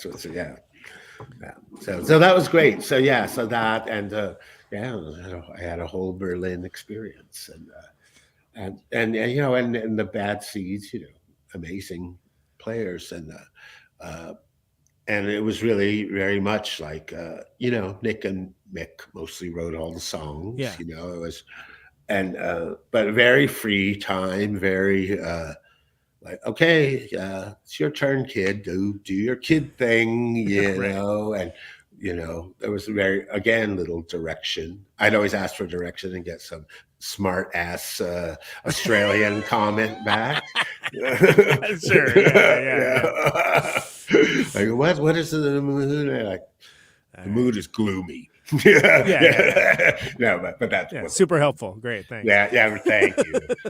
But I think that was the thing. But the thing is that we had a lot of laughs. Actually, that's the thing. I think me and Nick and Mick. But Nick, we laughed a lot. He was hilarious. But unlike his public persona. Absolutely. But very great, and again, it was a lot of trading of books and ideas and stuff. I mean, he was very engrossed in being Nick Cave, and he's writing his first book, and the Ass of the Angel. Yeah, and we were all on not all, but me and Nick and other people were very on drugs, but functioning somehow, barely sometimes, but it was a time of great excess, and in Berlin at the time was a place of very, because it was still West Berlin before the wall came down, so it was a really, you're secluded in a world that's surrounded by East Germany, and that's another cool thing about Wings of Desire. It's one of the only movies I can think of that kind of shows that, but shows with the artistic side of it. Yeah, exactly. And there was a huge artistic thing, and it was actually the first place I felt like where all of the arts met up, like where film, visual art, performance art, dance, and music. Underground music, all met up, and everyone was constantly working on projects with other mediums and different people, and a lot of it was funded by the Arts Council, by the Goethe Institute, would sponsor things. Like I went with this German band Die Haut, of course, Thomas Weidler from the Bad Seeds, the drummer, and Christoph Dreyer, great filmmaker himself. And Jochen Arbeit, who's in Neubauten now. But they were mostly instrumental band, but they had singers come and play. We went and played in Ukraine, as a part of the Goethe Institute program, and just wonderful things could happen. So they flew me and Lydia Lunch over, and just like things like this were constantly going on in Berlin, and it was kind of one arts kind of free flowing. Yeah, and all night, definitely all night, right. All night into the morning. Unorthodox hours, some might say. Yes. A lot of speed, a lot of insanity, but it was incredible creativity, and definitely living it. So on that Tender Prey record, it seems to me that for something that I feel like Mercy Seat's like one of the Bad Seeds, kind of keystone songs, but that recording is nuts. Like crazy sounding, like in a way that it's sort of like people that only know it as a live song or whatever. It's no, it sounds pretty nuts. It sounds like a bad dream almost. Yes, it is. It was a bad dream recording it. Yeah, I mean, which it turns out matches the experience. Sure. No, but actually, it was great. I mean, the thing is that the very first thing you hear is the loop of it's actually Mick Harvey banging on a bass guitar with drumsticks. Oh, is that what that is? Okay, cool. Yeah, and just the minute that happened, we're like, ooh, what's that? Something's going on, and the first piano pieces, and actually that was a song that evolved over many, many, many sessions. Yeah, it wasn't something that was just poof out of nowhere, but every step along the way when I was there, it was just building. It was building and building and building, and lyrically it was amazing what was coming out of Nick's mouth. Right, his writing. It was it was very noticeably something incredibly special. And what a trip to have Johnny Cash. I know. It's Nick really? Nick was pretty. Yeah. That's such I know he's over the moon about it. Yeah, it's sort of I'll hang that on the wall. That seems like an impossible full circle thing. Yeah, you're absolute idol, untouchable. Yeah, one of the coolest performers in music and one of the most biggest characters, and it's cool. That's cool. Yeah. Right on. No, it's beautiful. Yeah, so I'm very proud to have been a part of that. Good bit in the orbit. that world. Yeah, and that record, yeah, that was a dark time. I mean, it was, it was funny. For years, I read like interviews with Nick and Mick and different people saying, "Ooh, dark time. Oh, Yeah. wow, dark time." And I was like, "What are they talking about? I was having a blast. Great fun. Yeah, I was like, high and yeah." And then I started writing my book and writing that part about it, and I'm like, "Ooh, dark time. Oh, it's dark time. Oh my God, I was a mess." Right. Oh God, I was so depressed. Well, I think The Good Son is a little more, musically, it's a little less dark and harrowing than. Yeah, Dinner well, Parade, that if was you will, made right? that was made out at a time that Nick and myself were clean, and people were, and Mick Harvey was like, "Oh, thank God."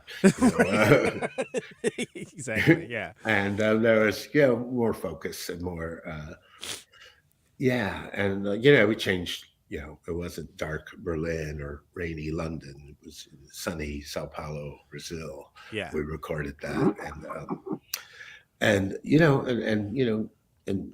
I was actually me and Nick were sharing a house at the time that he was writing most of that stuff when we got clean, and I got very outward and very active in my 12-step community and people, meeting people, and Nick kind of you said maybe you wanted to stay alive. Nick went very much the opposite. He stayed clean, but he was very insular. Yeah.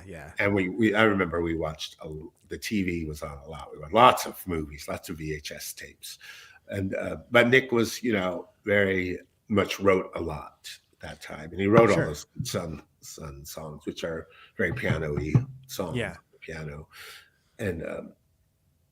I was out gallivanting around. He was hunkering down, and but so that it was just a change in lifestyle, maybe, and also Nick is always changing style. He's constant always change, right? It's always Nick Cave, but it's always something different. I remember when as John Peel said about The Fall. Always the same, always different. Always. I remember how pleasantly shocked I was when he did that Dig Lazarus Dig record. It's like, oh, he made a Sleazy Vegas record. Exactly. Fantastic. I did not have that on the bingo card, but I'm here for it. I got asked by a magazine, like, "Oh, what do you blah blah blah." Everyone's always like, "Talk about Nick Cave," and what do you think of that? I'm like, "Oh, I'm so glad that he wrote a happy record." Like, sounds like he's having fun finally. Yeah, blah, yeah, blah, blah. yeah. And then I read his response was like, "I don't know what he's talking about." I'm talking about you, sir. but I love and respect Nick so much. And, sure. Wow, what a time he's had. And tragic. And absolutely. When I do see him, like usually when he comes on tour and stuff, it's always family, I'm sure. Definitely family. And I just admire his work and so much that he's always expanding, even when he goes more minimal, and it's always something different and always not what you expect, and many times not what you want, because everyone wants a different Nick Cave. Like when the birthday party ended, people wanted Birthday Party Part 2, and it's like, no, exactly. That's not what you're getting. That's not where it's going to go. Completely different. Yeah, and that and that's the key, I think, for me. And that's a good ethos. Me. It's an amazing ethos, and it's a super role model for me. To constantly, recognize that, it's the whole thing. He doesn't pander to popular opinion, to whatever a record company might tell him. I mean, I don't know these days, but it doesn't sound like it. Right. I think at this point is, and I think he writes his own ticket. Yeah. Exactly. He's long since reached that Iggy Pop threshold of like, he can just do whatever the hell he wants to do. It doesn't matter. Exactly. It's going to be interesting. But but it's always great, and I'm proud to be on those records and have that time, and it was, again, a super education, all this was education to what to do when I started my own band. Yeah, different types of creativity. Sure, yeah, because so you dip out a little bit after the Good Son, and then so the Gun Club gets back for a little bit, right? That's oh yeah. So during the Bad Seeds, the Gun Club got back together, and we did Mother Juno, with the new band with Romy Mori and Nick Sanderson, rest in peace. And it was kind of a bit of a return to form, right? Sure. as people talked about it at the time. Was we had broken up, and some of the last concerts were pretty diabolical at times, due to excessive drunkenness. So you never knew there was magic, and it was great magic. Yeah. And then if you got it on the wrong night, you just got a mess. Maybe less magical. Yeah. Yes, exactly. Yeah, a little less magic. Yeah, a little bit of a deficit of magic that night, but you could see all those and dangling participles. right, precisely. Yeah. But the Mother Juno, we came, again back with more experience. Jeffrey had done his solo things, and I'd been playing with the Bad Seeds and had my own band, and the trials and tribulations of my first attempt at being a band leader. I got to wrangle all these cats suddenly. Yeah, exactly. And what do I do? Who am I? What's this music making? Right. I have no idea. So the Gun Club getting back together was really great, and a time that Jeffrey had been sober again, and we decided we want to make a record that's a Gun Club, and we want to harken back to some LA kind of roots, sure. or like where our brain was at the time. Not make that music, but just make what do we think is the Gun Club right now, and so that was great, and and of course we had to throw a spanner in the works again. Robin Guthrie from the Cocteau Twins, the producer, which of course was our again our achievement of making mixing styles. Let's bring something you might not expect in here. Yeah, but someone we respect and music we love that maybe isn't what people think, but we have a lot of the same touchstones, right. And Robin's a big Stooges fan and a big rock and roll fan, and a crazy Scots person, and sure, yeah, real nut, and the combination was attractive to us. The perverseness of the perverseness. Well, people like, what? And the perverseness for other people, but the very natural thing for us to do. Sure. So that was all going on at the same time, and the Gun Club, fell back into favor with the very fickle British press, and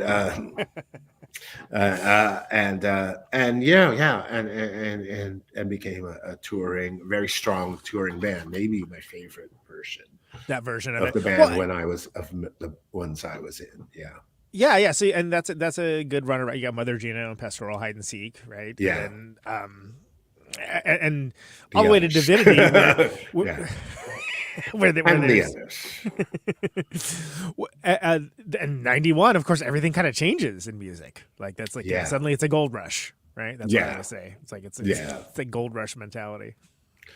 So we had a run of time and things that were, who knows? We were just doing our thing, and making records and enjoying it and not enjoying it, and going up and down, and being popular, and then no one listened to it, and then it was in and out of favor. But it was and living between. I'd moved back to London, and then I moved back to America.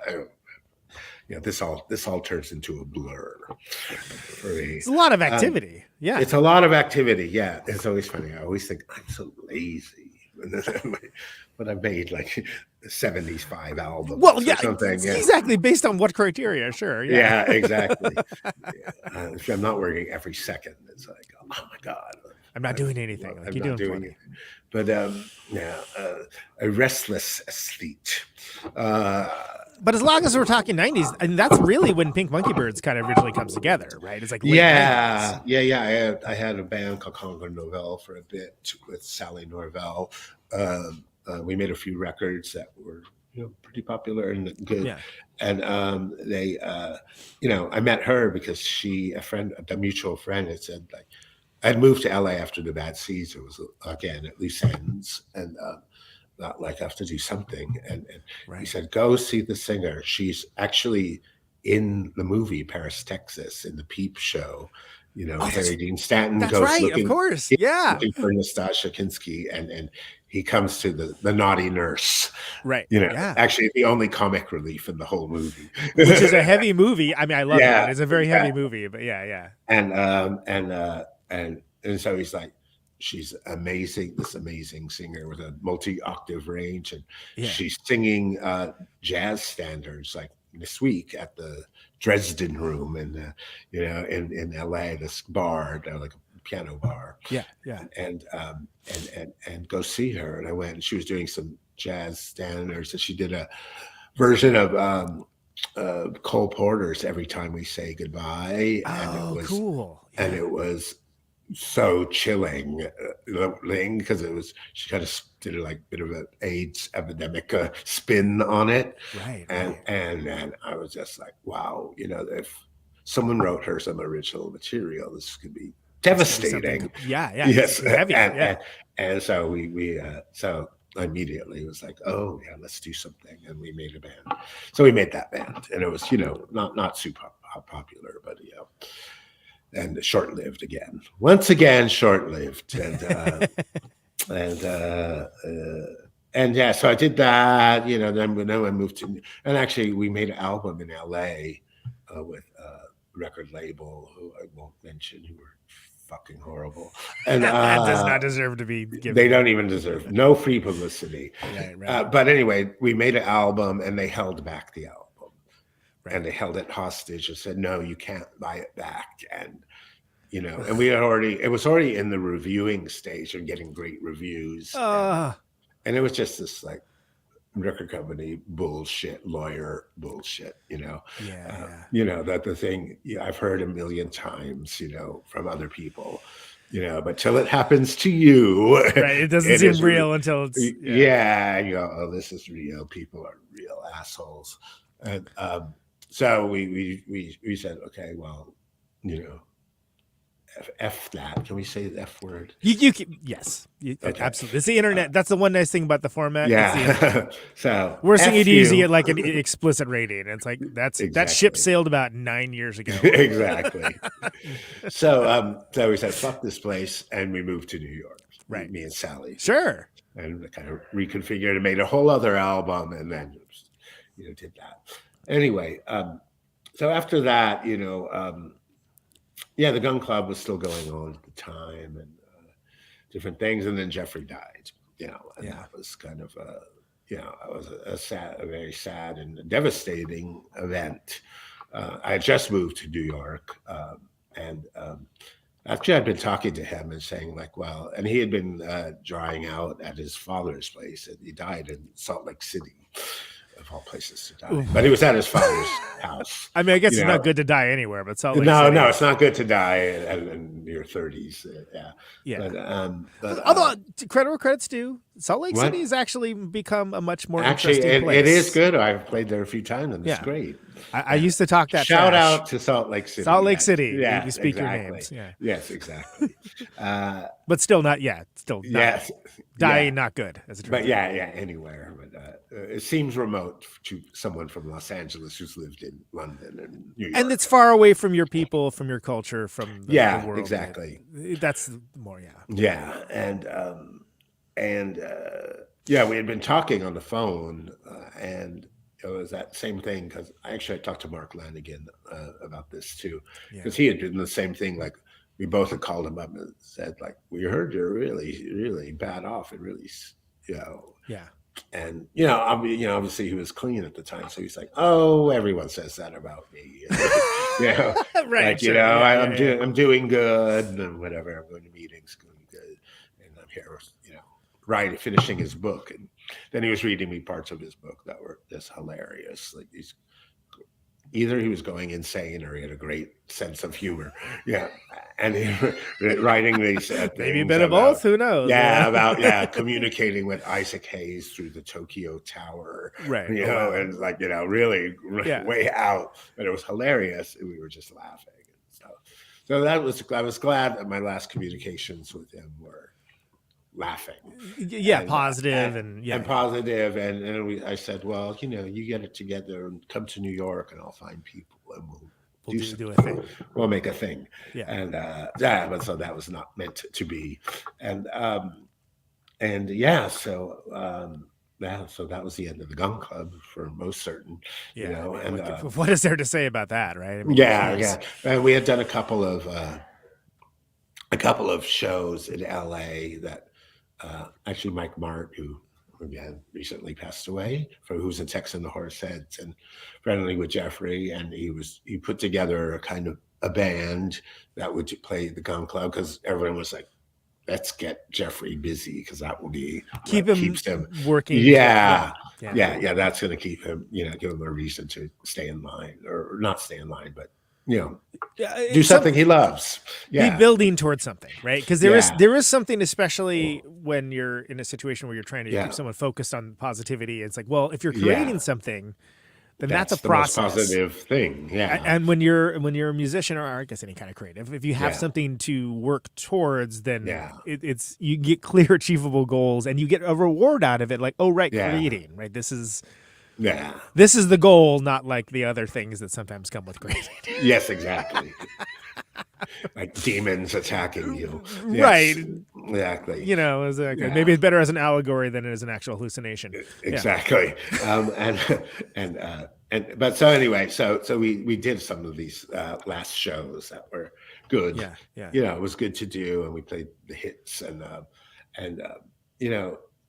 there was like, you should go on tour. You can make a lot of money. The reunion tours. Sure, yeah. And me and Jeffrey were like, nothing sounds worse than doing that. Yeah. Being on our Las Vegas oldies tour. Civil War reenactment. Yeah. Exactly what it would be like. Although maybe some Civil War reenactment. Well, but it's going on right now. But anyway, so that brought me to the fact that I guess I have to do something myself now. After all this time playing music, yes, exactly. I guess there's no one else to rely on, or to fall back on, and also it was all along I've been recording stuff and doing different projects and being the singer and writing. Stuff by myself, and I was living in New York and doing.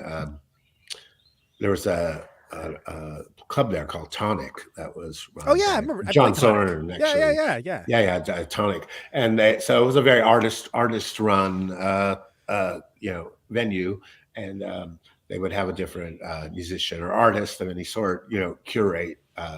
A month of Sunday shows, and so I was doing that, and I had great people. I had Talia Zadek came, Michael Girard did a solo show, Mark Eitzel. I got really great people, and then there was one right around Christmas. There was one weekend like nobody could do it. Nobody. I was like, right.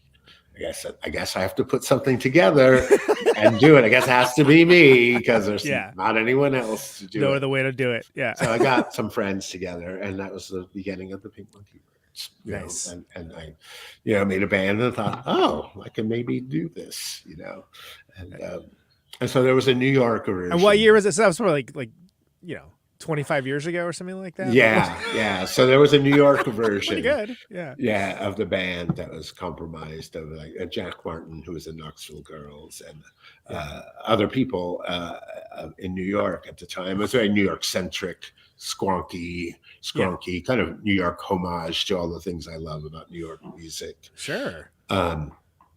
and you know that we put a record out and immediately everyone quit, and then I can't go on tour. I'm going to lose my job, and I can't pay my New York rent. You know, Yeah. And, yeah. That's the Hashtag New York City handcuffs. problems. Yeah, Exactly, New York City problems. So I was like, okay, well then I got Kiki Solis had just moved there from Austin, Texas, and a bass player, and my friend Jonathan Tobin, who's a DJ in New York and a promoter of all things, and he put out my record at the time, right? And of New York Night Train Records, and he said like, Kid Congo, what you need, because he's from Texas, you know, right? He's like, what you need is a Texas rhythm section, and you know, and I was like, okay, but I live in New York, and I don't know anyone in Texas. Two minor complications. Yeah, he's like, well, I'm going to find these people for you, and Kiki Solis, the bass player, had just moved from Austin to New York. Oh, nice. I sent him over, and he was great. Immediately, I knew he was great. Yeah. And then he's like, and I know this other guy from Texas, but now he lives in Kansas, and I just talked to him in Chicago, and he can do it. He's like a ringer, and he can just ace everything, and he's the right guy. I said, send them over because we got a tour in 2 weeks. I don't got any other prospects. Right.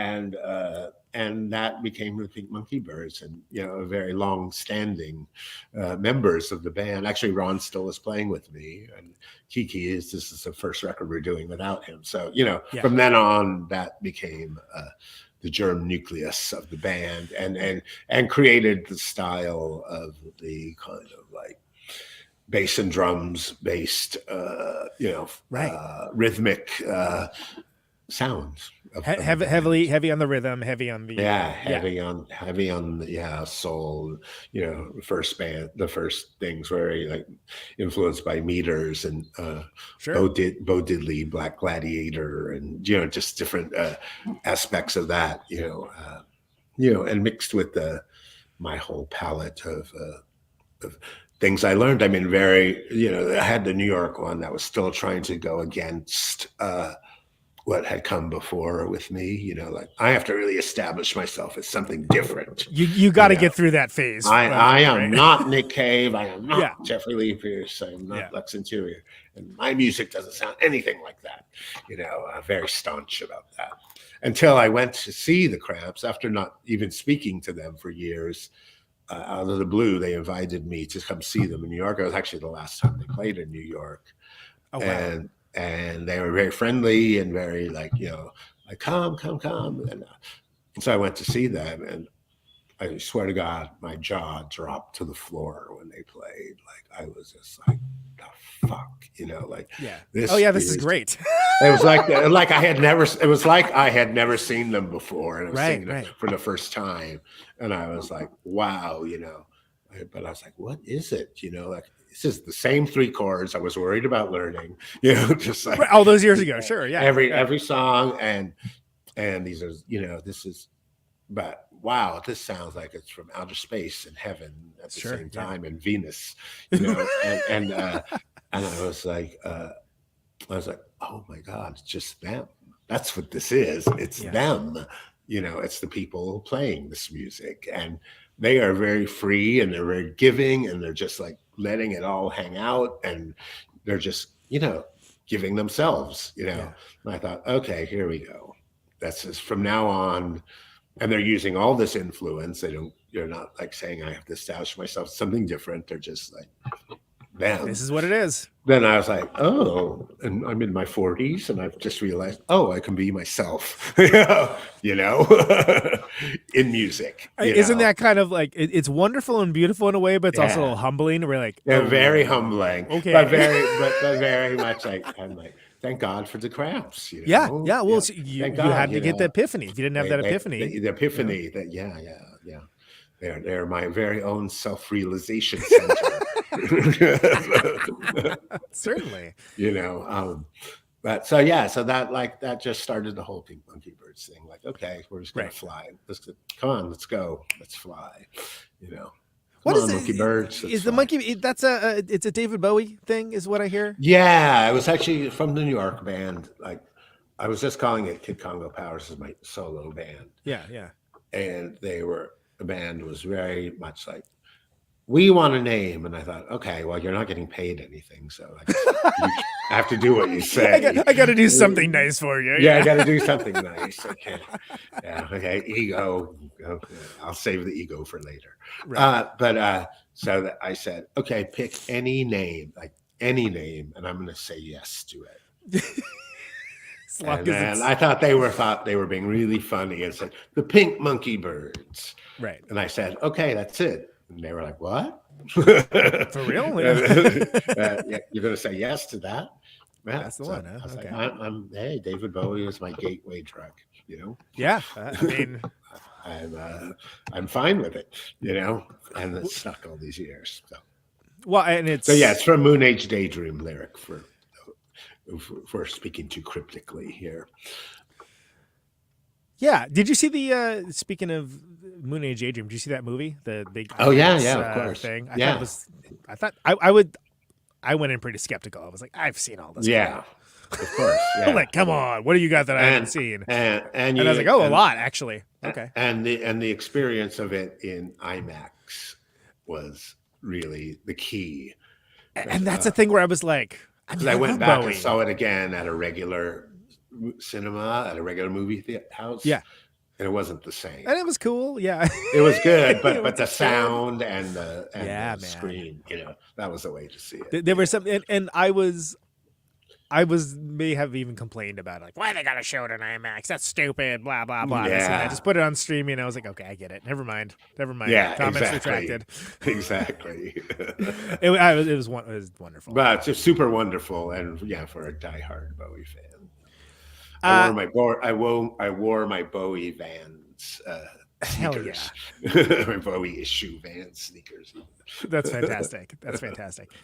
I want to be, believe it or not, I want to be mindful of your time here, but I think it would be disingenuous to blast out of here with all that we've talked about and not talk about the Wolfmanhattan Project, because I like. Oh, of course, 100%. Bob's been on the show long time ago. Actually, I should have him again.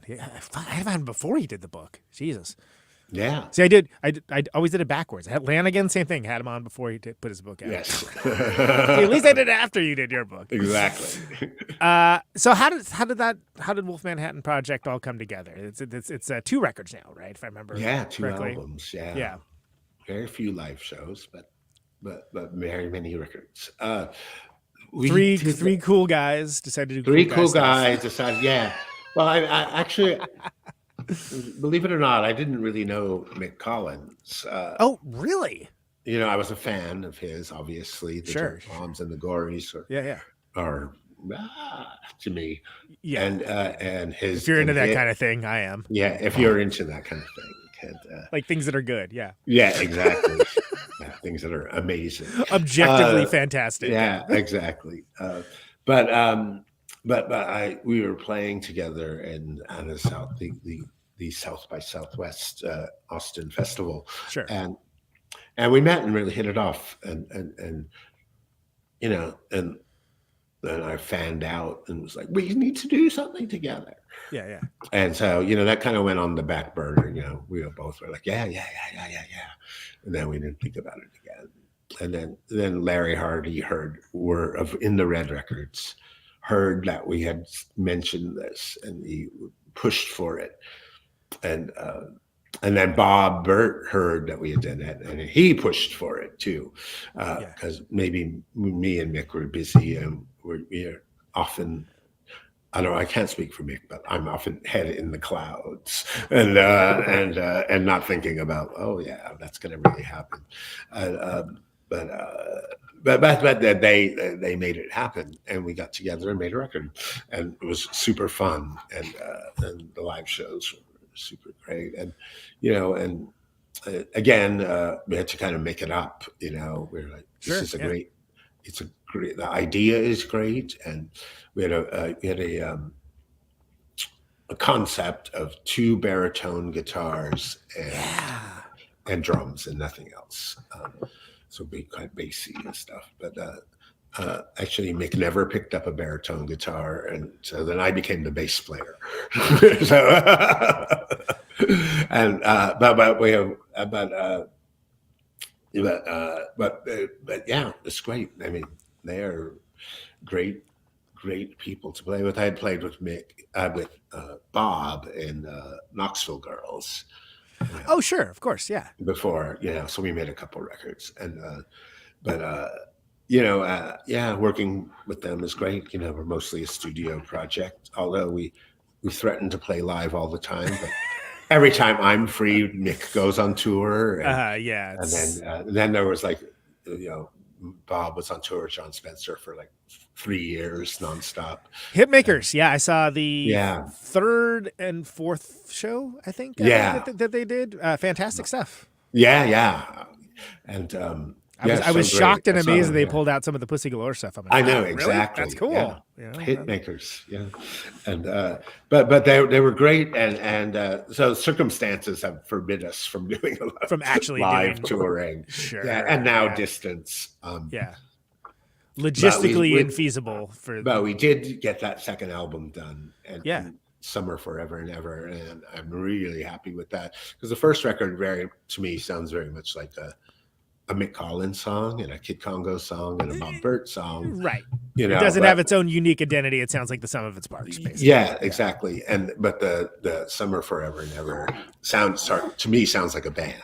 It does sound more like a band. I was going to mention that. More like a band, yeah. I was trying to find a way it doesn't sound insulting to mention that, but it's all right. No, it's not a bad way. We all share vocal duties, and and we all come with ideas, but we're able to gel it together much better, and I would love to play live. I mean, we threaten it. People keep offering, and we just, our timing is off.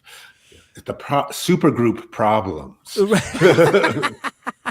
It's like, oh no, it's a luxury problem. Oh, we can't do it. I'm touring with my other awesome band. Oh, I'm in Japan. It's just so hard to sleep on this mattress made of money. It's just really not very comfortable. Yeah. Well, that's the mattress we don't ever sleep on. But that's somebody. That's a different super group. Exactly. But maybe if we played, we get that. Yeah. Well, look, you don't know until you try, right? Yeah, that's true. So at the time of this recording, and people, it's a podcast. People listen to things asynchronously all the time. Mm-hmm.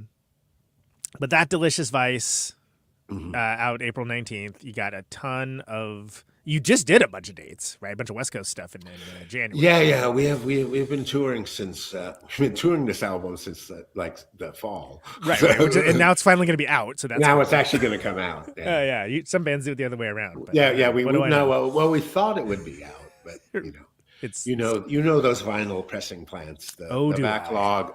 The backlog is grand and it's unpredictable. But the records are made. It's going to come out. That's a step in the right direction. Yeah, and it has a great artwork by artist Ryan Hill, who has done all our In the Red records, and it has it's actually, the cover actually is a little bit of a reference, because I used a bit of my book stories for lyrical ideas, and there's actually the title song, That Delicious Vice, which is called in Spanish Ese Vicio Delicioso, and that is actually the title of the Spanish translation of my book, Some New Kind of Kick. Oh, really? That's awesome. Okay. Because Some New Kind of Kick didn't make any sense translated literally. Yeah. It barely makes sense in English, but it didn't, so they had to come up with a different title. And actually I had Alice Bagg help me, because she's a first language Spanish person and knows me, and I was like, what would it be like that? They were having these not so good titles, they just kept suggesting ones like A Shiny New Needle. I'm like, it's not a junky book, no, I know it's romantic and everything, but but I don't want to go there.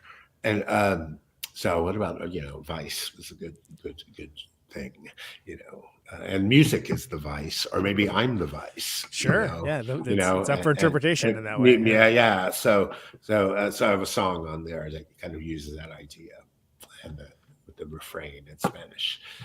So that delicious vice, so the cover. Back to the artwork. Right. I made this. I still in possession of a lino cut little thing that I made when I was like 14, 15, and it's all like a silver and black, and it's like lightning bolts and stars, obviously a very Ziggy Stardust Glam reference. And so Ryan did a drawing of that, and here we go. I think I got it. We go. I'm actually utilizing the format for once. Yes, exactly. And so that's actually something I drew when I was 15. That's awesome. So we're referencing that, and that's a drawing of that, and actually that silver lightning bolt is actually going to be a silver foil. Cool! No, it's going to be a gold foil. Oh, cool! So it's going to be a shiny gold foil, like mirror, shiny. Like when comic books did that in like early 90s. Exactly. They getting really into like all that. Yeah, so it's a foil stamp. That's what it's called. Nice. Yes. Yeah. So that's a good idea. Great. And I haven't seen it yet. I've seen the CD, but I haven't seen that looks great. So I can't wait to see the vinyl. So yeah. So know that. All right. Cool. And it's going to be a limited run. Blue vinyl, royal blue vinyl with gold glitter in it. So it's very glammy. Yeah. I say you're leaning very glam reference. Yes. Yeah. And you got at the time this recording, you got Intersections coming up, right? That's coming up soon. There's So on the 30th this weekend, me and Alice actually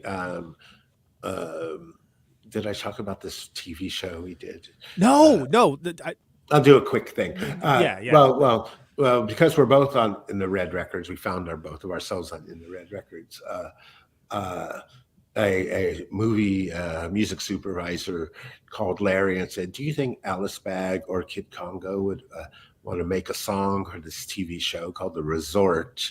And they kind of need a kind of cheesy, lounge act sort of thing, but sung in Spanish. And so we got this, and then Larry sent that to us, and I'm like, "Oh, Alice should do it. She speaks Spanish more fluently than I do." And she's like, "No, kids could do it. It looks like they call for a male actor." And then after a while, Alice just went like, "Well, why don't you just get the two of us, and it'll be a duet." Yeah, we'll be like a Marty and Elaine from the Dresden Room, kind of piano bar duet. And they went for it. And so we made the song, and we made our cheesy Casio song sung in Spanish, and do as a duet. And then they were like, "Well, why don't you come be in the show?" And at the time, Alice was living in Mexico City, and the show is set in Mexico City, but they were shooting in San Juan in Puerto Rico. Right. And so Alice had to fly from Mexico to go to Puerto Rico to pretend to be in Mexico. So it's very neat. That's funny. So anyway, we had very much fun with these characters, and we thought, let's make this into an actual thing, and we can explore this kind of weirdness in ourselves that we don't really get to explore in our rock, world. Yeah, it works a different muscle group, right? Yeah, and it'll be fun and creative, and so we've actually made that, and we actually performed last night on my 65th birthday. We did a preview. It's a practice run, a secret show in Tucson that went over really well. Yay! And so, yes, this is something we've actually made some recordings because we had to make all we play some backing tracks and we play live, but two backing tracks. So we had to make all the tracks. So we've actually recorded a bunch of material, which Larry has said he will put out eventually. So there we fantastic. go. And that's that show, The Resort, It's got a Kristen Melody in it. She's rad. She was in that. Oh yeah, she's great. Palm Springs. Did you ever see Palm Springs? Oh yeah. I love that movie. I thought that movie was great. Yeah, she's a treasure, and I'm glad you mentioned that because I was like, oh yeah, I keep meaning to watch that. I keep forgetting. Oh yeah, it's episode 1.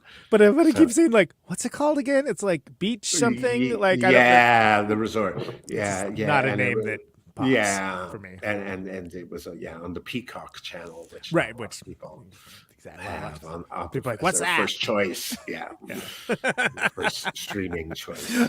But a great show, actually, great show, great cast. I've been meaning to check it out, and now that you mentioned that, I'll definitely give. And they have other luminaries, like I think some blonde redhead maybe are in one. Nice.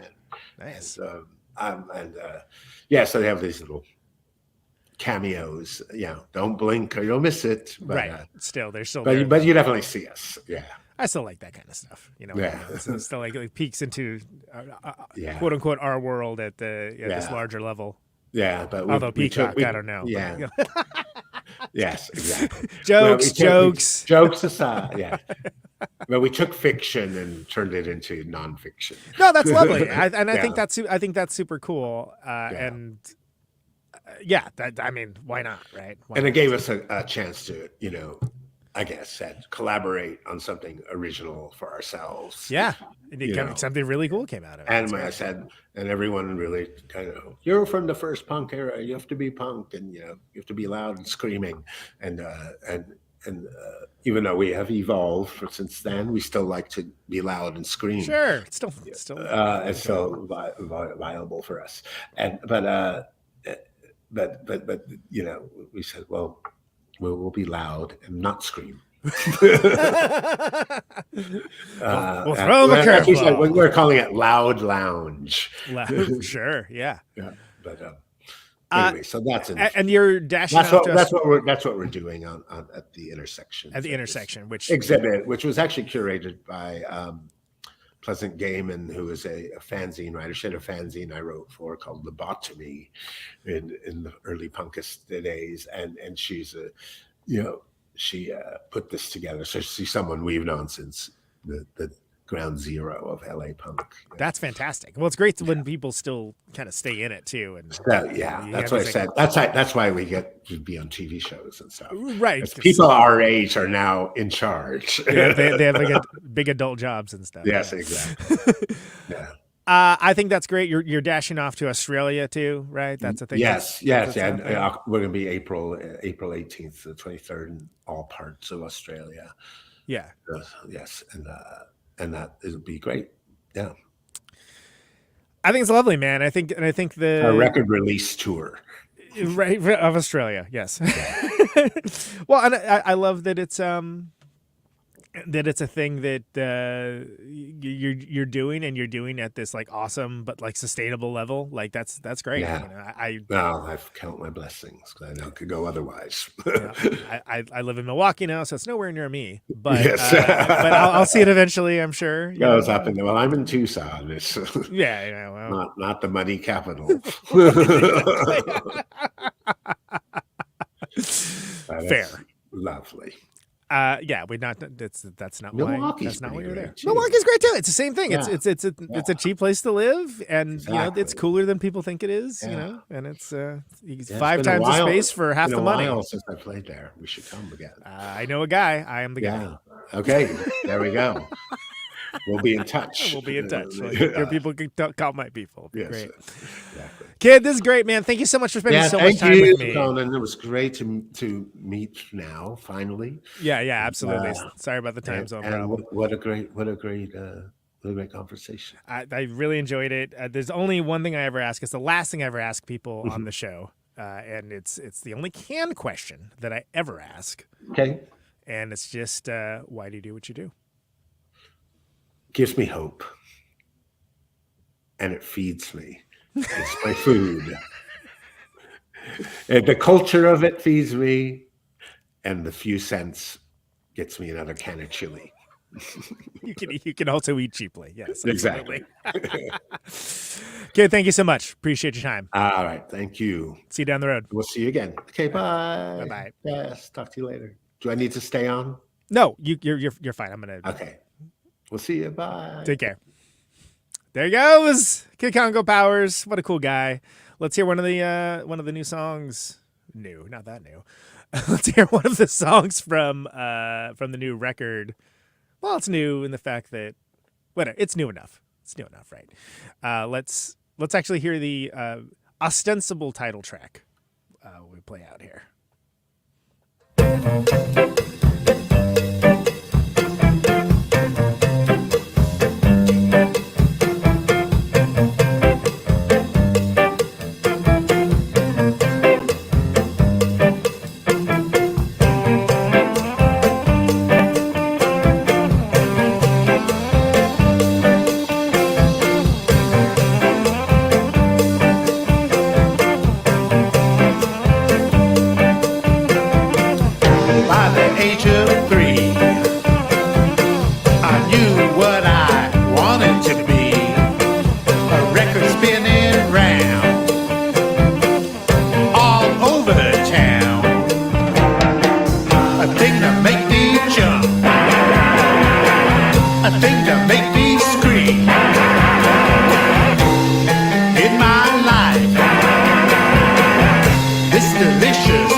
There you go, Kid Congo Powers and the Pink Monkey Birds. That's right. That is off of that delicious Vice. That is the same thing in Espanol. I'm not going to butcher that. I took German. My bad. But yeah, you can find that. You can find that. Well, depending on when you're listening to this, you can find it at the. Oh, well, you know, find your stuff. Find your stuff at on the internet where we all live. Like to very much to thank Congo Powers for coming on the show. What a treasure, man! What a cool guy. Hope you guys enjoyed that. I certainly did. You have been listening to Conan Neutron's Protonic Reversal. Oh, in the Red Records. Yeah, go get it in the Red Records. Sorry. Thank you so very much for listening to it. This show airs usually Thursdays, 8 Eastern, 7 Central, 6 Mountain, 5 Pacific, unless I screw up time zones. Streaming live, YouTube and Twitch. Podcasted later, always free. No ads, no sponsors, no kidding. ProtonicReversal.com. But if you like the show and you want to get episodes sooner and help support the show, $1 a month, patreon.com/Protonic Reversal will achieve that goal, and it will get you there, man. Anyone within the sound of my voice. Yes. Thanks, everyone, for sharing the show around, listening, writing reviews, all that good stuff. 50,000 watts of power.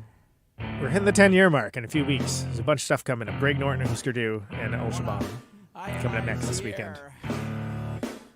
Should be a good one. I have actually forgotten how much stuff's coming up, but it's a lot. So if you're $1 a month, patreon.com/Protonic Reversal, I appreciate it. If not, please do it. Thank you.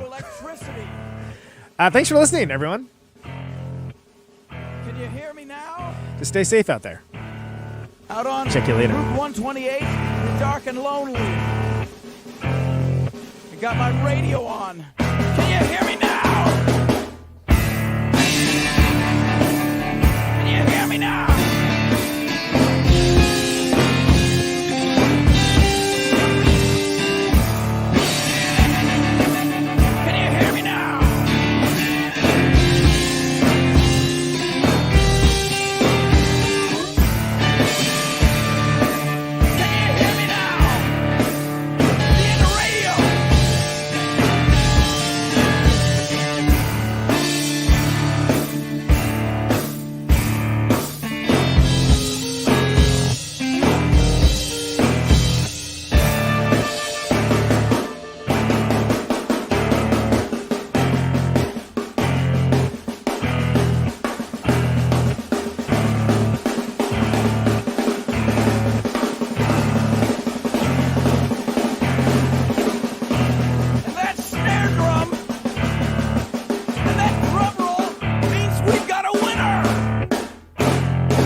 Welcome to my top 10.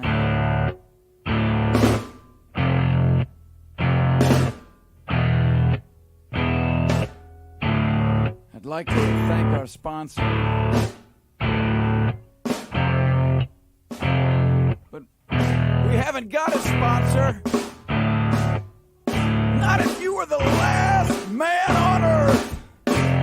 She was prepared to prove it. This one goes out to a special girl. But there is no special girl.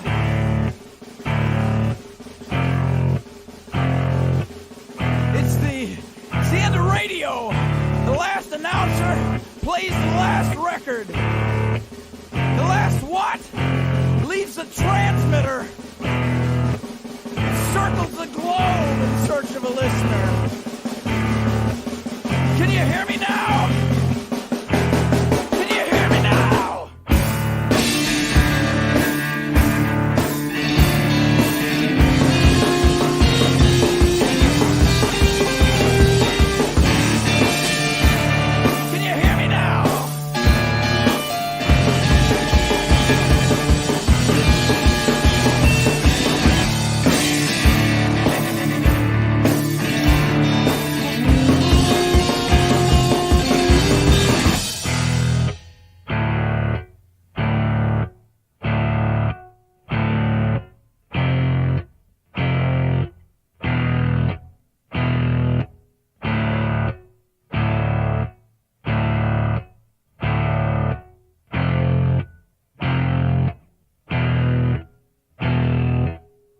Is it really broadcasting if there's no one there to receive? It's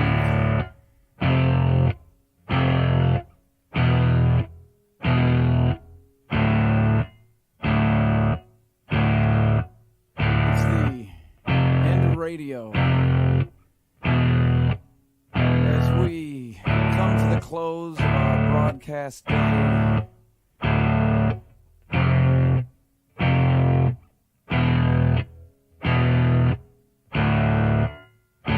got my radio on.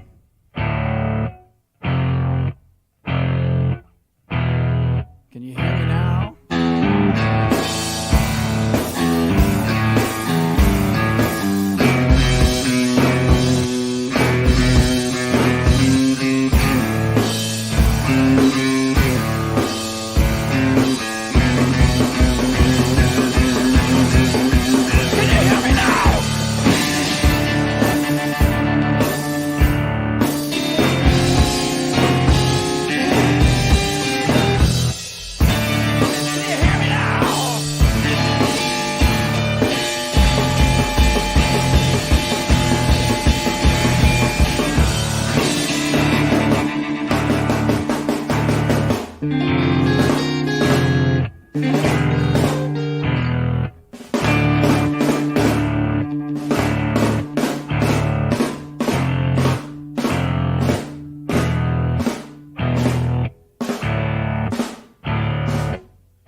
This is a test!